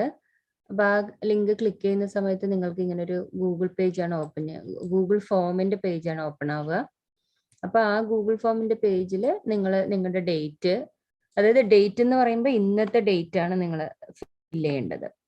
ഇന്നത്തെ ഡേറ്റ്, അതായത് ചിലര് ഡേറ്റ് ഓഫ് ബർത്ത് ഒക്കെ ഫില്ല് ചെയ്യുന്നുണ്ടായിരുന്നു. അപ്പൊ അങ്ങനെ വേണ്ട, ഇന്നത്തെ ഓരോ ക്ലാസ്സും അറ്റൻഡ് ചെയ്ത ഡേറ്റ്. അപ്പൊ ഇന്നത്തെ ഫോമിൽ നിങ്ങൾ ഇന്നത്തെ ഡേറ്റ് 6 ഡിസംബർ 2021 ആണ് അടിക്കേണ്ടത്. അതിനുശേഷം പേര്, നിങ്ങളുടെ സർട്ടിഫിക്കറ്റിൽ ഏത് പേരാണോ വരാൻ ഉദ്ദേശിക്കുന്നത് ആ പേര് ഫുൾ നെയിം ആയിട്ട് തന്നെ അടിക്കണം. പിന്നെ മെയിൽ ഐ ഡി ആണെങ്കിലും നെയിം ആണെങ്കിലും വാട്സപ്പ് നമ്പർ ആണെങ്കിലും എപ്പോഴും ഒരേപോലെ തന്നെ അടിക്കാൻ നോക്കണം. കാരണം ഇന്നത്തെ ഒരു ദിവസം ഒന്ന് അടിച്ചിട്ട് ആ 3 ഡീറ്റെയിൽസ് വെച്ചിട്ടാണ് നിങ്ങളുടെ അറ്റൻഡൻസ് കൗണ്ട് എടുക്കുക. അപ്പൊ ഇന്നൊന്ന് അടിച്ചിട്ട് പിന്നെ നാളെ വേറൊരു പേരും ഇതൊന്നും അടിക്കുന്നത് ശരിയല്ല. അപ്പൊ അതുകൊണ്ട് ഡെയിലി ഒരേ വാട്സപ്പ് നമ്പറും മെയിൽ ഐ ഡിയും നെയിമും തന്നെ അടിക്കാൻ ശ്രമിക്കണം. പിന്നെ അതിനുശേഷം വരുന്നത് നമുക്ക് ടീച്ചറാണ്. അപ്പൊ 3 ടീച്ചേഴ്സ് ഇപ്പൊ നമുക്ക് ക്ലാസ് എടുക്കുന്നുണ്ട്. ഇപ്പൊ പ്രഭുജിയുടെ ക്ലാസ്, ധനഞ്ജയ പ്രഭുജിയുടെ ക്ലാസ് എടുക്കുന്ന സമയത്ത് നിങ്ങൾ അത് ക്ലിക്ക് ചെയ്യുക. അത് ഓപ്ഷൻ ആണ്, നിങ്ങൾക്ക് 3-ൽ ഏത് വേണമെങ്കിലും ക്ലിക്ക് ചെയ്യാം. അപ്പൊ അത് നിങ്ങളുടെ ക്ലാസ് ടീച്ചറിനനുസരിച്ച് അത് ക്ലിക്ക് ചെയ്യണം. പിന്നെ ശേഷം നമ്മൾ അടുത്ത ലാസ്റ്റത്തെ ക്വസ്റ്റ്യൻ എന്താന്ന് വെച്ചാൽ ഏത് ക്ലാസ് ആണ്, timing of the class 7 PM ആണോ 9 PM ആണോ എന്നുള്ളത്. അപ്പൊ ഇത് മൊത്തം നമ്മൾ ഫില്ല് ചെയ്ത് കഴിയുന്ന സമയത്ത് നമുക്ക് സബ്മിറ്റ് എന്നുള്ളൊരു ഓപ്ഷൻ വരും ഇവിടെ താഴെ. അപ്പൊ അത് സബ്മിറ്റ് ചെയ്യുന്ന സമയത്ത് നിങ്ങളുടെ അറ്റൻഡൻസ് സബ്മിറ്റഡ് ആയെന്ന്. ഒരു ദിവസത്തെ അറ്റൻഡൻസ് നമുക്ക് ഒരിക്കൽ മാത്രമേ സബ്മിറ്റ് ചെയ്യാൻ പറ്റുള്ളൂ. അപ്പൊ അത് ഒരിക്കൽ സബ്മിറ്റ് ചെയ്തതിന് ശേഷം പിന്നെ പറ്റുന്നില്ല എന്ന് പറഞ്ഞിട്ട് കാര്യമില്ല. അപ്പൊ ഒരിക്കൽ സബ്മിറ്റ് ചെയ്യുമ്പോൾ തന്നെ നല്ലോണം സൂക്ഷിച്ച് സബ്മിറ്റ് ചെയ്യാം. അപ്പൊ ഇങ്ങനെയാണ് അറ്റൻഡൻസ് ഫില്ല് ചെയ്യുന്ന കാര്യങ്ങൾ. അപ്പൊ ഇത് മനസ്സിലായി കാണുമെന്ന് വിചാരിക്കുന്നു. ഇനി അടുത്തത് നമുക്ക് എങ്ങനെയാ ക്വിസ് അറ്റൻഡ് ചെയ്യുക എന്നുള്ളത് പറഞ്ഞുതരാം ഞാൻ. ഇതാണ് നമ്മുടെ ക്വിസിന്റെ പേജ്. അതിന്റെ ലിങ്കും കാര്യങ്ങളും ഞാൻ ഗ്രൂപ്പിൽ ഇന്ന് അയക്കുന്നതായിരിക്കും. അപ്പൊ ആദ്യം നമ്മുടെ ഇസ്കോൺ മാംഗ്ലൂരിന്റെ ഗ്രൂപ്പിന്റെ ഇസ്കോൺ മാംഗ്ലൂർ ഗ്രൂപ്പിന്റെ വെബ്സൈറ്റ് പേജ് ഇങ്ങനെയാണ് ഉണ്ടാവുക. ഇതാണ് ഇതിന്റെ ഹോം പേജ്. ഇതിൽ പോയിട്ട് നമ്മൾ ആദ്യം നമ്മുടെ കോഴ്സ് എഡിറ്റ് ചെയ്യണം, ലൈക്ക് നമ്മുടെ രജിസ്റ്റർ ചെയ്യണം. ആദ്യം നമ്മൾ കോഴ്സിനുള്ളത് രജിസ്റ്റർ ചെയ്യാണ് ചെയ്യേണ്ടത്. അപ്പൊ ഇതിപ്പോ ഞാൻ രജിസ്റ്റർ ഓക്കെ. ഇപ്പൊ രജിസ്റ്റർ ചെയ്യാതെ നിങ്ങൾ ജസ്റ്റ് സൈറ്റിൽ കയറുമ്പോൾ ഇങ്ങനെ നമുക്ക് മേലെ home, all courses, forum, register, login, contactors എന്ന് പറഞ്ഞിട്ട് ഇത്രയും ഓപ്ഷൻസ് വരും. അതിൽ നമ്മൾ ആദ്യം രജിസ്റ്റർ ചെയ്യണം. രജിസ്റ്റർ ചെയ്യാൻ നമ്മൾ ക്ലിക്ക് ചെയ്യുന്ന സമയത്ത് ഒരു രജിസ്ട്രേഷൻ ഫോമിന്റെ വിൻഡോ ഓപ്പൺ ആവും. അതിൽ നമ്മൾ നമ്മുടെ mail I D, name, first name, അതായത് നമ്മൾ എന്ത് മെയിൽ ഐ ഡി ആണോ, ഇപ്പൊ നിങ്ങൾ ഇവിടെ ഇസ്കോൺ ഫസ്റ്റ് ബാച്ച് ആയതുകൊണ്ട് ഏത് മെയിൽ ഐ ഡി ആണോ നിങ്ങൾ കൊടുക്കാൻ ഉദ്ദേശിക്കുന്നത്, same mail I D, name, phone number, ഇത് 3 മാറ്റാതെ അത് തന്നെ കൊടുക്കാൻ ശ്രമിക്കുക. അപ്പൊ അതിന് ആദ്യം നമ്മൾ നമ്മുടെ മെയിൽ ഐ ഡി ഇല്ലെങ്കിൽ യൂസർ നെയിം എന്താന്ന് വെച്ചാൽ നിങ്ങൾക്ക് അത് കൊടുക്കാം. പിന്നെ നിങ്ങളുടെ നെയിം ഡീറ്റെയിൽസ് ഫില്ല് ചെയ്ത് കൊടുക്കുക. നെയിമും ഡീറ്റെയിൽസും ഫില്ല് ചെയ്തതിന് ശേഷം ഒരു പാസ്വേഡ്, നമ്മുടെ മെയിൽ ഐ ഡിക്ക് നമ്മൾ ഈ ഇസ്കോൺ മംഗ്ലൂരിന്റെ സൈറ്റ് ഓപ്പൺ ചെയ്യാൻ പറ്റുന്ന ഒരു പാസ്വേഡ്, അത് നിങ്ങളുടെ ഇഷ്ടത്തിന് ഏതെങ്കിലും ഓർമ്മ നിൽക്കുന്ന പോലെ ഒരു പാസ്വേഡ് കൊടുക്കാം. ആ പാസ്വേഡും കൊടുത്തതിന് ശേഷം നമുക്ക് 2 കോളം ടിക്ക് ചെയ്യാനുണ്ടാവും. ഇവിടെ 2 ബോക്സ് ടിക്ക് ചെയ്ത് കഴിഞ്ഞു എന്ന് വെച്ചാൽ നമ്മൾ ഓട്ടോമാറ്റിക്കലി രജിസ്റ്റർ ഓപ്ഷൻ കൊടുക്കണം. ആ രജിസ്റ്റർ ഓപ്ഷൻ കൊടുത്ത് രജിസ്റ്റർ ആയി എന്നർത്ഥം. രജിസ്റ്റർ ആയതിനു ശേഷം നമുക്കൊരു മെയിൽ റിസീവ് ആവും. മെയിൽ ചെക്ക് ചെയ്യുന്ന സമയത്ത് അത് മെയിലിൽ ഉണ്ടാവും. ആ രജിസ്റ്റർ ചെയ്തു, you have been registered to എന്ന് പറഞ്ഞിട്ടൊരു മെയിൽ വരും. ആ മെയിൽ വന്നതിന് ശേഷം നമ്മൾ ലോഗിൻ ചെയ്യണം. ലോഗിൻ ഓപ്ഷൻ, അപ്പൊ ഫസ്റ്റ് രജിസ്റ്റർ ചെയ്യാണ് വേണ്ടത്, അതിനുശേഷം ലോഗിൻ ചെയ്യണം. ലോഗിൻ ചെയ്യുന്ന സമയത്ത് നിങ്ങളുടെ മെയിൽ ഐ ഡിയും പാസ്വേഡും കൊടുത്തിട്ട് ലോഗിൻ ചെയ്യാം. ലോഗിൻ ചെയ്യുമ്പോഴാണ് നമുക്ക് ക്വിസ് അറ്റൻഡ് ചെയ്യാൻ പറ്റുള്ളൂ. അപ്പൊ ആദ്യം നമ്മൾ രജിസ്റ്റർ ചെയ്യണം, പിന്നെ ലോഗിൻ ചെയ്യണം. ലോഗിൻ ചെയ്തതിന് ശേഷം നമ്മുടെ അക്കൗണ്ട് ഡീറ്റെയിൽസ് കുറച്ച് മാറ്റാനുണ്ട്. അല്ലാന്നുണ്ടെങ്കിൽ നമ്മുടെ സർട്ടിഫിക്കറ്റിൽ ആ പേര് നമുക്ക് വരില്ല. നമ്മുടെ സർട്ടിഫിക്കറ്റിൽ നമുക്ക് ഏത് പേരാണോ വരേണ്ടത് ആ പേര് നമ്മൾ ഇവിടെ അടിച്ചു കൊടുക്കണം. ഇപ്പൊ ഞാൻ എഡിറ്റ് പ്രൊഫൈൽ കൊടുത്തിട്ട് എന്റെ പേര് അടിച്ചു കൊടുത്തത് കൊണ്ടാണ് അവിടെ എന്റെ പേര് വന്നത്. അല്ലാന്നുണ്ടെങ്കിൽ നമുക്ക് വേറെ എന്തെങ്കിലും സർട്ടിഫിക്കറ്റിൽ വരുന്ന സമയത്ത് ചില ആൽഫബറ്റ്സ് മാത്രമായിട്ടൊക്കെ പേര് വരാറുണ്ട്. അപ്പൊ അത് ഒഴിവാക്കാനായിട്ടാണ് നമ്മൾ രജിസ്റ്റർ ചെയ്ത് ലോഗിൻ ചെയ്ത് ഉള്ളിൽ കയറിയ ഉടനെ നമ്മുടെ എഡിറ്റ് പ്രൊഫൈൽ കൊടുത്ത് പേര് മാറ്റണം. എഡിറ്റ് പ്രൊഫൈൽ ഇങ്ങനെ കൊടുക്കുന്ന സമയത്ത് നമുക്ക് ഇങ്ങനെ ഒരു പേജ് വരും. അപ്പൊ അതിൽ നമ്മുടെ ഫസ്റ്റ് നെയിം, ലാസ്റ്റ് നെയിം, നമുക്ക് പേര് എന്താണ് അവിടെ സർട്ടിഫിക്കറ്റിൽ കാണേണ്ടത്, അത് മെയിൽ ഐ ഡി, ഇങ്ങനത്തെ ഡീറ്റെയിൽസ് ഒക്കെ നമ്മൾ ഫില്ല് ചെയ്ത് കൊടുക്കുന്ന സമയത്ത് നമുക്ക് നമ്മുടെ പേര് ഇവിടെ അപ്ഡേറ്റ് ആയി വരും. ആ സർട്ടിഫിക്കറ്റിൽ വരുന്ന പേരാണ് ഇവിടെ വരിക. പിന്നെ അതിനുശേഷം നമുക്ക് ക്വിസ് അറ്റൻഡ് ചെയ്യണം. ഇതുവരെയുള്ള സംഭവങ്ങൾ കറക്റ്റായി രജിസ്ട്രേഷൻ, പിന്നെ ലോഗിൻ, എഡിറ്റ് പ്രൊഫൈല്, ഇത് 3ഉം എവിടെയെങ്കിലും നോട്ട് ചെയ്ത് വെക്കുകയാണെന്ന് വെച്ചാൽ നോട്ട് ചെയ്ത് വെച്ചോളൂ. അല്ലാന്നുണ്ടെങ്കിൽ പിന്നെ എന്തെങ്കിലും സംശയം ഉണ്ടെങ്കിൽ എനിക്ക് മെസ്സേജ് അയച്ചാൽ മതി, ഇല്ല വിളിച്ചാൽ മതി, ഞാൻ അത് ക്ലിയർ ചെയ്ത് തരാം. ശേഷം നമ്മൾ ക്വിസ് അറ്റൻഡ് ചെയ്യണം.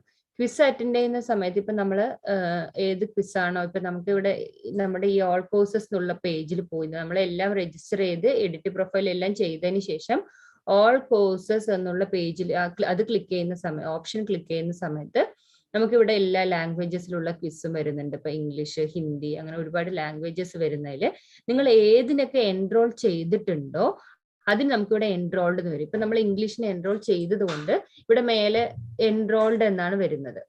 അപ്പൊ നിങ്ങൾക്ക് ആ ക്വിസ് അറ്റൻഡ് ചെയ്യാൻ പറ്റും. ഇപ്പൊ അറ്റൻഡ് ചെയ്യാത്ത ക്വിസുകള് ഇങ്ങനെ ഇവിടെ വെറും ഒരു സർക്കിൾ മാത്രമായിട്ട് ഉണ്ടാവും. അത് ശ്രദ്ധിക്കുക. ഒരു സർക്കിൾ മാത്രമായിട്ടുണ്ടെങ്കിൽ നമ്മൾ ആ ക്വിസ് അറ്റൻഡ് ചെയ്തിട്ടില്ല എന്നാണ് അർത്ഥം. ഇപ്പൊ നമ്മൾ എൻറോൾ ചെയ്യാത്ത ഒരു ക്വിസ്, ഇപ്പൊ ഹിന്ദി എടുക്കുകയാണെങ്കിൽ നമുക്ക് ഇങ്ങനെയുള്ളതാണ് വരിക, not enrolled, take this course. അപ്പൊ നമ്മൾ എൻറോൾ കൊടുക്കണം. എൻറോൾ ചെയ്തിട്ടില്ലാത്തത് കൊണ്ട് നമ്മൾ അവിടെ എൻറോൾ എന്നുള്ള ഓപ്ഷൻ കൊടുക്കണം. എൻറോൾ കൊടുത്താലേ നമുക്ക് ആ കോഴ്സ് അറ്റൻഡ് ചെയ്യാൻ പറ്റുള്ളൂ. ടേക്ക് ദിസ് കോഴ്സ് എന്ന് കൊടുത്തിട്ട് നമ്മൾ അവിടെ ഓരോന്നും അറ്റൻഡ് ചെയ്യാം. ഓക്കെ. അടുത്തത് എൻറോളും ചെയ്തു, നമ്മൾ ക്വിസ് എടുത്തു. ഇപ്പൊ നമ്മൾ മലയാളത്തിന്റെ ഒരു ക്വിസ് കാണിക്കുകയാണെങ്കിൽ ഇപ്പൊ ഇതൊക്കെ എൻറോൾഡ് എന്നുള്ളത് നമുക്ക് ബ്ലൂ കളറിൽ എൻറോൾഡ് എന്ന് ഇവിടെ മേലെ കാണാം. എൻറോൾ ചെയ്യാത്തത് ഇവിടെ ഇങ്ങനെ ഫ്രീ എന്ന് മാത്രമേ കാണുള്ളൂ. ഇപ്പൊ നമ്മൾ ഒരു നമ്മുടെ മലയാളം കോഴ്സ് എടുക്കാൻ നമ്മുടെ കോഴ്സ് കംപ്ലീറ്റ് ചെയ്തു 18 ക്വിസുകൾ നമ്മൾ അറ്റൻഡ് ചെയ്തെങ്കിൽ 18 ക്വിസുകൾ നമ്മൾ അറ്റൻഡ് ചെയ്ത് കഴിഞ്ഞു എന്ന് വെച്ചാൽ നമുക്ക് ഇവിടെ കംപ്ലീറ്റഡ് എന്നുള്ള ഓപ്ഷൻ ആണ് വരിക. ഇപ്പൊ മലയാളം നമ്മൾ എടുക്കുകയാണെങ്കിൽ മലയാളം ക്വിസ് ജസ്റ്റ് നമ്മളൊന്ന് എടുത്ത് നോക്കുകയാണ്. ഇപ്പൊ മലയാളമാണ് നമ്മൾ ചെയ്യാൻ പോകുന്നതല്ലോ. അപ്പൊ അതുകൊണ്ട് മലയാളം എടുത്ത് നോക്കുന്ന സമയത്ത് ഇപ്പൊ നമ്മൾ ക്വിസ് അറ്റൻഡ് ചെയ്ത് കഴിഞ്ഞാൽ നമുക്കിവിടെ ഓറഞ്ച് കളറിൽ, അപ്പോഴേ കുറച്ച് മുൻപ് നമ്മൾ ചെയ്യാത്ത ക്വിസ് നോക്കുമ്പോൾ ഈ ഓറഞ്ച് ടിക്ക് ഉണ്ടായിരുന്നില്ല. അപ്പൊ നമ്മൾ ഓരോ ക്വിസും ചെയ്യും തോറും നമ്മൾക്ക് ഈ ഓറഞ്ച് ടിക്ക് വന്നുകൊണ്ടിരിക്കും. ഓറഞ്ച് ടിക്ക് ഇങ്ങനെ, അപ്പൊ ഫസ്റ്റ് അറ്റൻഡ് ചെയ്തു, സെക്കൻഡ് അറ്റൻഡ് ചെയ്തു എന്നാണ് അർത്ഥം. എല്ലാ ക്വിസും അറ്റൻഡ് ചെയ്തതിന് ശേഷം നമ്മുടെ ഇവിടെ ഇങ്ങനെ ഓറഞ്ച് ലൈനിൽ 100% കംപ്ലീറ്റ് എന്ന് വരും. അതിന്റെ കൂടെ തന്നെ നമുക്ക് ഇവിടെതായി യു ഏൺഡ് സർട്ടിഫിക്കറ്റ് എന്ന് പറഞ്ഞിട്ട് ഇവിടെ ഈ കാണുന്ന ഓറഞ്ച് മെറൂൺ കളറിലുള്ള ഡൗൺലോഡ് സർട്ടിഫിക്കറ്റ് എന്നുള്ളത് നമ്മൾ ക്ലിക്ക് ചെയ്യുന്ന സമയത്ത്, അത് ക്ലിക്ക് ചെയ്യുമ്പോൾ നമ്മുടെ വേറൊരു പേജിൽ നമ്മുടെ സർട്ടിഫിക്കറ്റ് ഡൗൺലോഡ് ആയി കിടക്കും. അതിന് നമ്മൾ ഡൗൺലോഡ് ചെയ്തു എന്ന് വെച്ചാൽ നമ്മുടെ 18 ദിവസം കഴിയുമ്പോൾ നമുക്ക് ഈ സർട്ടിഫിക്കറ്റ് ഡൗൺലോഡ് ചെയ്യാൻ പറ്റും. അതിന് മുന്നേ നമ്മൾ ഈ ക്വിസ് അറ്റൻഡ് ചെയ്യുന്ന സമയത്ത് ചില കാര്യങ്ങൾ ശ്രദ്ധിക്കണം. നമ്മളൊരു ക്വിസ് എടുക്കുകയാണ്, തമിഴ് ക്വിസ് എടുക്കുകയാണെന്നുണ്ടെങ്കിൽ, മലയാളം ഞാൻ ചെയ്തത് കൊണ്ട് അത് ചെയ്യാൻ പറ്റാത്തത് കൊണ്ടാണ് ഞാൻ വേറെ ഒന്ന് കാണിച്ചു തരുന്നത്. നമ്മളിപ്പോ മലയാളം ക്വിസ്, തമിഴ് ക്വിസ് ഒന്ന് എടുക്കുവാണ്. അതിങ്ങനെ ഓപ്പൺ ചെയ്യുന്ന സമയത്ത് നമുക്ക് ഇവിടെ ക്വിസ് കണ്ടന്റ് വരുവാണ്. അപ്പൊ ക്വിസ് കണ്ടന്റ് വരുന്ന സമയത്ത്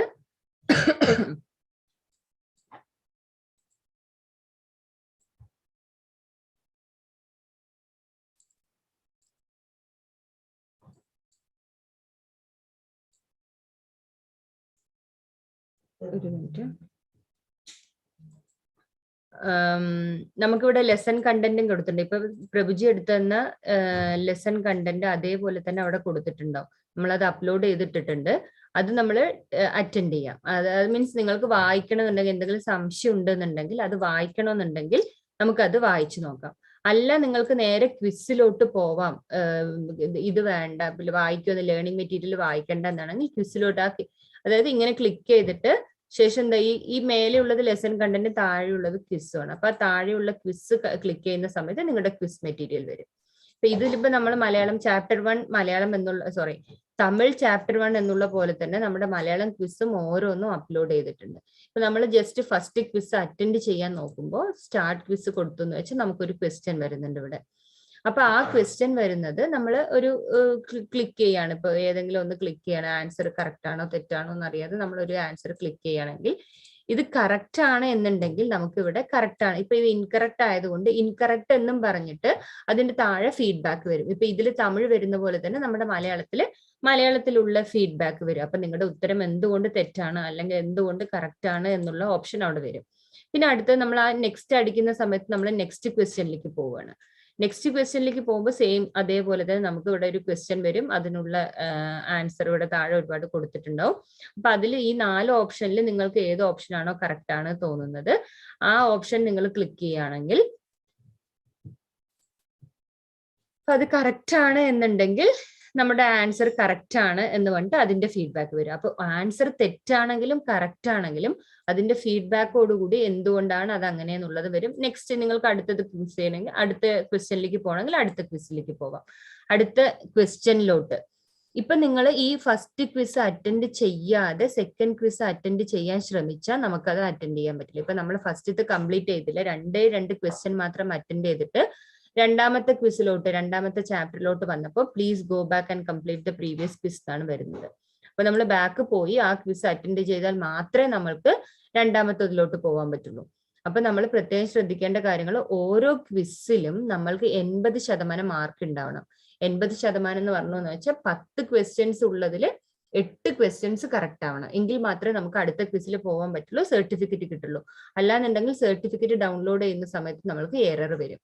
അപ്പൊ 18 ചാപ്റ്ററിന്റെ ക്വിസ് ഉണ്ടാവും, 18 ലെസന്റെയും ക്വിസ് ഉണ്ടാവും. അതേസമയം ഒരു ക്വിസില് 10 ക്വസ്റ്റ്യൻസ് ഉണ്ടാവും. ഇങ്ങനെയാണ് നമ്മൾ ക്വിസ് അറ്റൻഡ് ചെയ്യുന്നത്. പിന്നെ സർട്ടിഫിക്കറ്റ് ഡൗൺലോഡ് ചെയ്യുന്ന കാര്യവും പറഞ്ഞല്ലോ. പിന്നെ ഇതിൽ എന്തെങ്കിലും സംശയം ഉണ്ടെങ്കിൽ ചോദിക്കാം. ഇപ്പൊ ഇത് നമ്മുടെ മലയാളത്തിന്റെ ഇപ്പൊ പ്രഭുജി എടുത്ത ക്ലാസ്സിന്റെ PPT ആണ്. ഇത് നമ്മുടെ മലയാളം ചാപ്റ്റർ 1 ഉണ്ടാവും. അത് നമ്മൾ ക്ലിക്ക് ചെയ്യുന്ന സമയത്ത് ഈ PPT നിങ്ങൾക്ക് വരും. എന്തെങ്കിലും സംശയം ഉണ്ടെങ്കിൽ നിങ്ങൾക്ക് ജസ്റ്റ് റെഫർ ചെയ്യാൻ വേണ്ടി ഉപയോഗിക്കാം. അല്ലാന്നുണ്ടെങ്കിൽ പിന്നെ ഡയറക്റ്റ് ആയിട്ട് നിങ്ങൾക്ക് ക്വിസ് അറ്റൻഡ് ചെയ്യാം. ഹരേ കൃഷ്ണ പ്രഭുജി. ഹരേ കൃഷ്ണ. Thank you Mataji. ഹരേ കൃഷ്ണ. അപ്പൊ ഗ്രൂപ്പില് ഇതിന്റെ വീഡിയോ ഉണ്ടാവില്ല മാതാജിന്റെ കയ്യില്, അത് ഗ്രൂപ്പിലൊന്ന് ഇട്ട് കൊടുത്താൽ മതി കേട്ടോ. പ്രഭുജി വീഡിയോ നമുക്ക് അപ്ലോഡ് ചെയ്യാൻ പറ്റില്ല, ടൈമിംഗ് കൂടുതലായതുകൊണ്ട്. അതിന്റെ സ്റ്റെപ്സ് ഉള്ള ഒരു മെസ്സേജ് ഉണ്ട്, അത് അയക്കാം. ഇപ്പൊ എളുപ്പമാക്കിയിട്ടുണ്ട്, അതുകൊണ്ട് വലിയ കുഴപ്പമില്ല. പിന്നെ എന്തെങ്കിലും സംശയം ഉണ്ടെങ്കിൽ അവര് മെസ്സേജ് അയക്കുമ്പോൾ നമുക്ക് റിപ്ലൈ ചെയ്യാം. ഹരേ കൃഷ്ണ. ഹരേ കൃഷ്ണ. ഹരേ കൃഷ്ണ. അപ്പൊ എല്ലാരും ക്വിസ് ചെയ്യുക. എല്ലാരും അത് വിഷമം ഉണ്ടെങ്കിൽ സൂര്യമാതാജി മെസ്സേജ് അയച്ചാൽ മതി. എന്താണ് പ്രശ്നങ്ങൾ എന്ന് പറഞ്ഞു കഴിഞ്ഞാൽ അത് അയച്ചു കഴിഞ്ഞാൽ മാതാജി സഹായിക്കും. അപ്പൊ ആരും ഇതൊക്കെ കണ്ടിട്ട് ആരും അങ്ങനെ ഭയപ്പെടുന്നുണ്ട്. നിങ്ങൾക്ക് ചെയ്യാൻ പറ്റും, എല്ലാവർക്കും ഈസി ആയിട്ട് ചെയ്യാൻ പറ്റും. അപ്പൊ സംശയങ്ങൾ ഉണ്ടെങ്കിൽ അങ്ങനെ ചെയ്യാൻ പറ്റാറുണ്ടെങ്കിൽ മാതാജി സഹായിക്കും. നിങ്ങൾ മെസ്സേജ് അയച്ചാൽ മതി. ഹരേ കൃഷ്ണ. അപ്പൊ നമുക്ക് ക്ലാസ്സിലേക്ക് ചെറിയ കുറച്ച് ഭാഗങ്ങളും കൂടി ഉണ്ട്, അത് നമുക്ക് പെട്ടെന്ന് തീർക്കാം. 44ാമത്തെ ശ്ലോകം അത് സ്ക്രീന് കാണാലോ അല്ലെ മാതാജി? ഹരേ കൃഷ്ണ. ഹരേ കൃഷ്ണ പ്രഭുജി, കാണാം. ഓക്കെ. 44. അഹോ ബത മഹത് ഭാവം കർത്തും വ്യവസിതാ വയം യത്രാജ്യാസുഖലോപേന ഹന്തും സ്വജനം മുച്യത. കഷ്ടം, എന്തൊരു മഹാപാപത്തിനാണ് നാം ഒരുങ്ങി പുറപ്പെട്ടത്. രാജ്യം നേടി സുഖിക്കാൻ വേണ്ടി സ്വജനങ്ങളെ കൊല്ലുകയോ. യദി മാമ പ്രതീകാരാമശസ്ത്രം ശസ്ത്രപാണയ ധാർത്തരാഷ്ട്രാരണേ ഹന്യു തന്മേ ക്ഷേമതരം ഭവേത്. ധാർത്തരാഷ്ട്രന്മാരോട് പൊരുതുന്നതിൽ ഭേദം നിരായുധനായി പ്രതിരോധത്തിന് ഒരുങ്ങാതെ നിൽക്കുന്ന എന്നെ അവർ കൊല്ലട്ടെ എന്ന് വായിക്കുകയാണ്. അർജുനനോട് പറയുന്നു, എന്നെ അവരെ കൊന്നോട്ടെ, അതാണ് നല്ലതെന്ന് പറയുന്നു. സഞ്ജയ ഉവാച ഏവ മുക്താർജുന സംഖ്യേ രഥോപസ്ഥ ഉപാവിശത് സശരം ചാപം ശോകസംവിഘ്ന മാനസ. സഞ്ജയൻ പറഞ്ഞു, അർജുനൻ രണാങ്കണത്തിൽ വെച്ച് ഇത്രയും പറഞ്ഞിട്ട് വില്ലും ശരങ്ങളും താഴെയിട്ട് അത്യന്തം ദുഃഖിതനായി തേരിലിരിപ്പായി. അപ്പോ സഞ്ജയൻ ഇത് എന്താണ് ധൃതരാഷ്ട്രോട് പറഞ്ഞു കൊടുക്കുന്നതല്ലേ, അവിടെ കുരുക്ഷേത്ര യുദ്ധത്തിൽ നടക്കുന്നതൊക്കെ. സഞ്ജയന് അതിന് കഴിയുമായിരുന്നു. എന്താണ്, സഞ്ജയൻ വ്യാസദേവന്റെ ശിഷ്യനായിരുന്നു. അപ്പോ ആ ധൃതരാഷ്ട്ര ഇരിക്കുന്ന അവിടെ തന്നെയാണ് സഞ്ജയനും ഉള്ളത് അല്ലെ. രണ്ടുപേരും ധൃതരാഷ്ട്ര കൊട്ടാരത്തിലാണുള്ളത്. എന്നാൽ കുരുക്ഷേത്ര യുദ്ധഭൂമിയിൽ എന്തൊക്കെയാണ് നടക്കുന്നതെന്ന് അവിടെ ഇരുന്നത് കൊണ്ട് തന്നെ സഞ്ജയന് അതൊക്കെ കാണാനും കേൾക്കാനും കഴിഞ്ഞിരുന്നു. വ്യാസദേവന്റെ അനുഗ്രഹത്താൽ അതിന് സാധിച്ചിരുന്നു. അപ്പൊ നമുക്കറിയാം പാണ്ഡവരാണ് ആ കുരുക്ഷേത്ര യുദ്ധത്തിൽ വിജയിച്ചത് അല്ലെ. അർജുനനാണ് അതിനെ നേതൃത്വം നൽകിയിട്ടുള്ളത് അല്ലെ. അപ്പൊ ആ പാണ്ഡവർ ജയിക്കാനായിട്ടുള്ള 9 കാരണങ്ങളെ കുറിച്ചിട്ട് പറയുന്നു. ഒന്നാമതായിട്ട് അത് ധർമ്മക്ഷേത്രമായിരുന്നു. അവിടെ ധർമ്മത്തിനാണ് വിജയമുണ്ടായിരുന്നത്. പിന്നെ ദിവ്യമായിട്ടുള്ള രഥമായിരുന്നു അർജുനൻ്റെത്. പിന്നെ കപിധ്വജം, കൊടിയടയാളം, ഹനുമാൻ കൊടിയടയാളമായിട്ടുള്ള എന്താണ് വിജയത്തിന്റെ പ്രതീകമാണ് അല്ലെ. നമുക്കറിയാം ശ്രീരാമചന്ദ്ര ഭഗവാനായിട്ട് അവതരിച്ചപ്പോൾ ഹനുമാനായിരുന്നു എല്ലാറ്റിനും ആ യുദ്ധത്തിനൊക്കെ സഹായിച്ചിട്ടുള്ളത് അല്ലെ. അതെന്താണ് രാവണനെ പരാജയപ്പെടുത്താനൊക്കെ എല്ലാറ്റിനും സഹായിച്ചുള്ളത് ഹനുമാനായിരുന്നു. അപ്പൊ ഹനുമാനാണ് ആ കൊടിയടയാളമായിട്ടുള്ളത്. പിന്നെ ശംഖനാഥം നേരത്തെ പറഞ്ഞല്ലേ, ഭഗവാന്റെ പാഞ്ചജന്യം, അർജുനന്റെ ദേവദത്വം, ഇതൊക്കെ അവരെ എന്താണ് വിജയത്തിനെ നയിച്ചു. പിന്നെ ഗാണ്ഡീവം, അതെന്താണ് അത്രയും പ്രധാനപ്പെട്ടതാണ് അല്ലെ. ഗാണ്ഡീവം എത്രയേറെ അസ്ത്രങ്ങൾ എഴുതും അല്ലെ. അപ്പോ എന്താണ് പിന്നെന്താണ് ഈ ഇന്ദ്രൻ നൽകിയിട്ടുള്ള ആ അസ്ത്രങ്ങൾ ഒഴിയാത്ത അവനാഴി, ഇതൊക്കെ ഉണ്ടല്ലേ.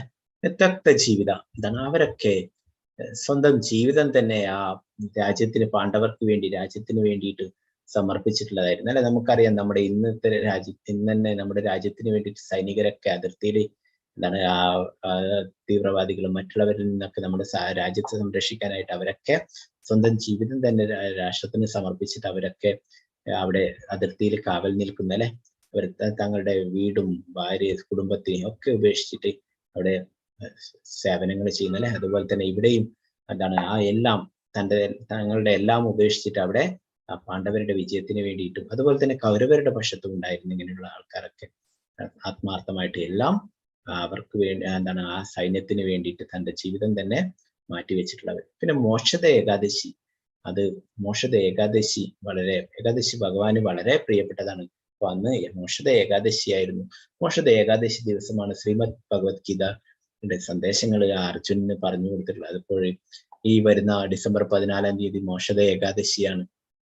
അപ്പോഴത് ഗീതാ ജയന്തിയായിട്ട് നമ്മളൊക്കെ ആഘോഷിക്കുന്നു. അന്ന ദിവസം ഭഗവത്ഗീതയിലെ 700 ശ്ലോകങ്ങളും പാരായണം ചെയ്യുന്നു. ഏകാദശിയെ കുറിച്ചൊക്കെ അതിനടുത്ത ദിവസം കൂടുതലായിട്ട് വിശദമായിട്ട് പറഞ്ഞുതരാം. ഭഗവാൻ ഏറ്റവും പ്രിയപ്പെട്ട, ഏറ്റവും ഇഷ്ടപ്പെട്ട വ്രതമാണ് ഏകാദശി. ഭാഗ്യലക്ഷ്മി, ഐശ്വര്യ ദേവത അല്ലെ. നാരായണൻ എവിടെയുണ്ടോ അവിടെ ലക്ഷ്മി ഉണ്ടാവും അല്ലെ. ഭഗവാനുള്ളിടത്ത് ഐശ്വര്യവുമുണ്ട്. പിന്നെ ഋഷികേശൻ, ഭഗവാന്റെ വേറൊരു പേരാണ് ഋഷികേശൻ എന്നുള്ളത്. അപ്പോൾ ഋഷികേശൻ എന്ന് പറഞ്ഞാൽ ഇന്ദ്രിയങ്ങളുടെ നാഥൻ എന്നാണ് അർത്ഥം. അപ്പോൾ ആ ഭഗവാൻ അല്ലെ അവരുടെ കൂടെയുണ്ട്. അത് തന്നെയാണ് പ്രധാനപ്പെട്ട ഒരു കാരണം, ഭഗവാൻ അവരുടെ കൂടെയുള്ളത് തന്നെ അല്ലെ. അപ്പൊ നമുക്കറിയാം ഓരോ ആൾക്കാർ, ഭീഷ്മ പിതാമഹനൊക്കെ അത്രയും ശക്തിമാൻ അല്ലെ. അവരുടെയൊക്കെ അസ്ത്രങ്ങൾ, ഭീഷ്മ പിതാമഹന്റെ, ദ്രോണാചാര്യരുടെ ഒക്കെ അസ്ത്രങ്ങൾ കൊണ്ടിട്ടും ആ രഥമൊക്കെ അതൊക്കെ പിടിച്ചു നിർത്തുകയുണ്ടായി. അപ്പോൾ അവസാനം യുദ്ധമൊക്കെ കഴിഞ്ഞപ്പോഴും അർജുനനോട് ഇറങ്ങാൻ പറയുന്നുണ്ടായിരുന്നു ശ്രീകൃഷ്ണ ഭഗവാൻ. അപ്പോൾ അർജുനൻ എന്താണ്, ഭഗവാൻ ഇറങ്ങിയിട്ട് പുറകിൽ ഞാൻ ഇറങ്ങാമെന്നതില് ഭഗവാനോട് ആദ്യം ഇറങ്ങാൻ പറയുകയുണ്ടായി. പിന്നീട് ഞാൻ വരാമെന്ന് ഭഗവാൻ നിർബന്ധിച്ച അർജുനനെ ഇറക്കുകയുണ്ടായി രഥത്തിൽ നിന്ന്. അർജുനൻ ഇറങ്ങിയിട്ട് കുറച്ച് കഴിഞ്ഞപ്പോൾ ശ്രീകൃഷ്ണ ഭഗവാനും ഇറങ്ങി. കുറച്ച് കഴിഞ്ഞപ്പോൾ ആ രഥം ആയിരക്കണക്കിന് കഷ്ണങ്ങളായിട്ട് ചിന്നിച്ചിതറുകയുണ്ടായി. എന്താണ്, ഭഗവാൻ അതിന്റെ കൂടെ, ഭഗവാൻ അതിലുള്ളത് കൊണ്ട് തന്നെയാണ് ആ അർജുനന് എല്ലാ വിജയങ്ങളും ഉണ്ടായത്. ആ രഥം അതുപോലെ നിന്നത്. ഭീഷ്മ പിതാമഹനും ദ്രോണാചാര്യരൊക്കെ എത്രയോ അർജുനനേക്കാളും എത്രയോ മടങ്ങ് ശക്തിശാലികൾ അല്ലെ. അവരുടെയൊക്കെ അസ്ത്രങ്ങൾ കൊണ്ടിട്ടും ആ രഥത്തിന് ഒന്നും സംഭവിക്കാതെ ഭഗവാനുള്ളത് കൊണ്ട് തന്നെയായിരുന്നു. ഭഗവാനുള്ളത് കൊണ്ട് തന്നെയാണ് പാണ്ഡവരുടെ വിജയം അല്ലെ. നമ്മുടെ ജീവിതത്തിലും ഭഗവാൻ നമ്മുടെ കൂടെ ഉണ്ടെങ്കിൽ തീർച്ചയായിട്ടും നമുക്ക് എപ്പോഴും എന്താണ് വിജയം ഉണ്ടാവും. അപ്പൊ അതിനെ കുറിച്ച് കൂടുതൽ നമുക്കിനി അടുത്ത ക്ലാസ്സിലൊക്കെ പഠിക്കാം. അപ്പൊ ഭഗവത്ഗീത നൽകുന്ന വിദ്യ നാം നമ്മുടെ ശരീരം കൊണ്ടല്ല പ്രവർത്തിക്കുന്നത്, വാസ്തവത്തിൽ നമ്മുടെ മനസ്സുകൊണ്ടും ബുദ്ധി കൊണ്ടുമാണ്. ആകയാൽ നമ്മുടെ മനസ്സും ബുദ്ധിയും ഭഗവത് സ്മരണയിൽ വ്യാപൃതമാകുമ്പോൾ സ്വാഭാവികമായും നമ്മുടെ ഇന്ദ്രിയങ്ങളും തത്സേവനത്തിൽ മുഴുകും. ഉപരിപ്ലവമായി ഇന്ദ്രിയ പ്രവൃത്തികൾ ഒന്ന് തന്നെയായിരിക്കും, എങ്കിലും അവബോധം മാറിയിരിക്കും. എങ്ങനെ മനസ്സും ബുദ്ധിയും ഭഗവത് സ്മരണയിൽ നിർത്താമെന്ന് ഭഗവത്ഗീത പഠിപ്പിക്കുന്നു. അത് ഭഗവത് സാമ്രാജ്യത്തിലേക്ക് ഒരാളെ തന്നെ താൻ മാറ്റും. അവതാരികയില് ഇതിനെക്കുറിച്ച് വിശദീകരിച്ചിരിക്കുന്നു.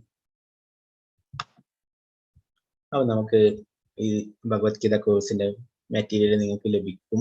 ഇസ്കോൺ ബാംഗ്ലൂരിൽ നിന്ന് നിങ്ങൾക്ക് വാങ്ങിക്കാം. ഭഗവത്ഗീത യഥാരൂപം ബുക്ക് മലയാളത്തിലുള്ളത് നിങ്ങൾക്ക് ലഭിക്കും. ഇതാണ് ഗ്രന്ഥം, ഭഗവത്ഗീത യഥാരൂപം. അപ്പൊ പിന്നീട് വേറൊരു ആത്മാവിനെ കുറിച്ചൊക്കെ പ്രതിപാദിക്കുന്നു. നമ്മുടെ കുറെ ധാരാളം പ്രധാനപ്പെട്ട കാര്യങ്ങളൊക്കെ ഉള്ളതാണ് ആത്മഗവേഷണം എന്നുള്ളത്. നമുക്ക് പല സംശയങ്ങളും ഉണ്ടാക്കും അല്ലെ, അതിനൊക്കെയുള്ള ഉത്തരം ആത്മഗവേഷണത്തിനുണ്ട്. ധാരാളം കാര്യങ്ങൾ ഡീറ്റെയിൽ ആയിട്ട് കൊടുത്തിട്ടുണ്ട്. അപ്പൊ ആത്മഗവേഷണം ഗ്രന്ഥമുണ്ട്. പിന്നെ ഉദാത്തം എന്ന് പറഞ്ഞിട്ടൊരു ചെറിയ ബുക്ക് കിട്ടും. പിന്നെ ശ്രീ രാധാഗോവിന്ദന്റെ ഒരു ഫോട്ടോവും, പിന്നെ ജപമാല, നമ്മൾ അതിനെക്കുറിച്ചൊക്കെ ഡീറ്റെയിൽ ആയിട്ട് പഠിക്കും. അപ്പം ഭഗവാന്റെ തിരുനാമം ജപിക്കാനായിട്ട് ജപമാല ലഭിക്കും. പിന്നെ സൂക്ഷിക്കാനായിട്ട് ഒരു ജപ ബാഗ്, ഇതൊക്കെ കിട്ടും കോഴ്സ് മെറ്റീരിയൽ ആയിട്ട്. താല്പര്യമുള്ളവർക്ക് ഓർഡർ കൊടുക്കാം. അതിന്റെ ലിങ്ക് നമ്മൾ ഗ്രൂപ്പിൽ ഷെയർ ചെയ്യും. അപ്പൊ അതിന് 600 രൂപ വരുന്നത്. താല്പര്യമുള്ളവർക്ക് അത് വാങ്ങിക്കാം. നമുക്ക് എപ്പോഴും ആവശ്യമാണ്. ഇനി ഇത് കഴിഞ്ഞിട്ടാകുമ്പോൾ സെക്കൻഡ് ലെവലിലും ഭഗവത്ഗീത ഡീറ്റെയിൽ ആയിട്ട് പഠിപ്പിക്കും. പിന്നെ third level, fourth level Bhagavad Gita ഓരോരോ ശ്ലോകങ്ങളും ഡീറ്റെയിൽ ആയിട്ട് പഠിപ്പിക്കും. അപ്പോഴൊക്കെ നമുക്ക് ഈ ഭഗവത്ഗീത ആവശ്യമാണ്. അത് കൂടാതെ തന്നെ നമ്മുടെ വീട്ടില് ആ ഭഗവത്ഗീത പൂജാ റൂമിൽ നമ്മൾ സൂക്ഷിക്കേണ്ടതാണ്. നമ്മൾ സാക്ഷാൽ ഭഗവാൻ തന്നെയാണ്. ഭഗവാന്റെ വാക്കുകൾ നേരത്തെ പഠിച്ചല്ലേ, ഇത് ഭഗവാൻ തന്നെയാണ്. അത് നമ്മൾ പൂജാ റൂമിലൊക്കെ നമ്മളെപ്പോഴും നമ്മൾ വെക്കേണ്ടതാണ്. നമ്മുടെ എല്ലാവരുടെ വീടുകളിലും ഉണ്ടാവേണ്ടതാണ്. നമ്മുടെ മക്കൾക്കൊക്കെ ഇത് പറഞ്ഞു കൊടുക്കണം. ഇതൊക്കെ പഠിച്ചു വളരുകയാണെങ്കിൽ തീർച്ചയായിട്ടും നമ്മുടെ മക്കളൊക്കെ ഒരിക്കലും വഴിതെറ്റിപ്പോവില്ല. അവരൊന്നും ചീത്ത കൂട്ടുകെട്ടിലൊന്നും പെടില്ല. അപ്പോൾ നമുക്ക് ആവശ്യമാണ് എപ്പോഴത്തേക്കും. അപ്പോൾ താല്പര്യമുള്ളവർക്കൊക്കെ ഇത് നിങ്ങൾക്ക് വാങ്ങിക്കാം. കൊറിയർ വഴി നിങ്ങൾക്ക് ലഭിക്കും. ഇപ്പോഴേ ഓർഡർ ചെയ്ത് കഴിഞ്ഞാൽ നിങ്ങൾക്ക് കിട്ടും. ഒരു 7 ദിവസമൊക്കെ പിടിക്കും. ചിലപ്പോൾ ആ കൊറിയറുകാരുടെ സർവീസ് പോലെയാണ്. ചിലപ്പോൾ 7 ദിവസം മുതൽ 10 ദിവസമൊക്കെ പിടിക്കും. ചിലപ്പോൾ പെട്ടെന്ന് കിട്ടും. അപ്പോൾ നിങ്ങൾക്ക് ആവശ്യമുള്ളവർക്ക് ഓർഡർ കൊടുക്കാം. 600 രൂപയാണ് ഇതിന്റെ വില. പിന്നീട് വായിക്കാനായിട്ട് നിങ്ങൾക്ക് ഓൺലൈനിൽ വായിക്കാം. അതിന് സൗകര്യമുണ്ട്. അതിനെ നമുക്ക് ലിങ്ക് പിന്നീട് ഷെയർ ചെയ്യും. ഹരേ കൃഷ്ണ കൃഷ്ണ കൃഷ്ണ ഹരേ ഹരേ,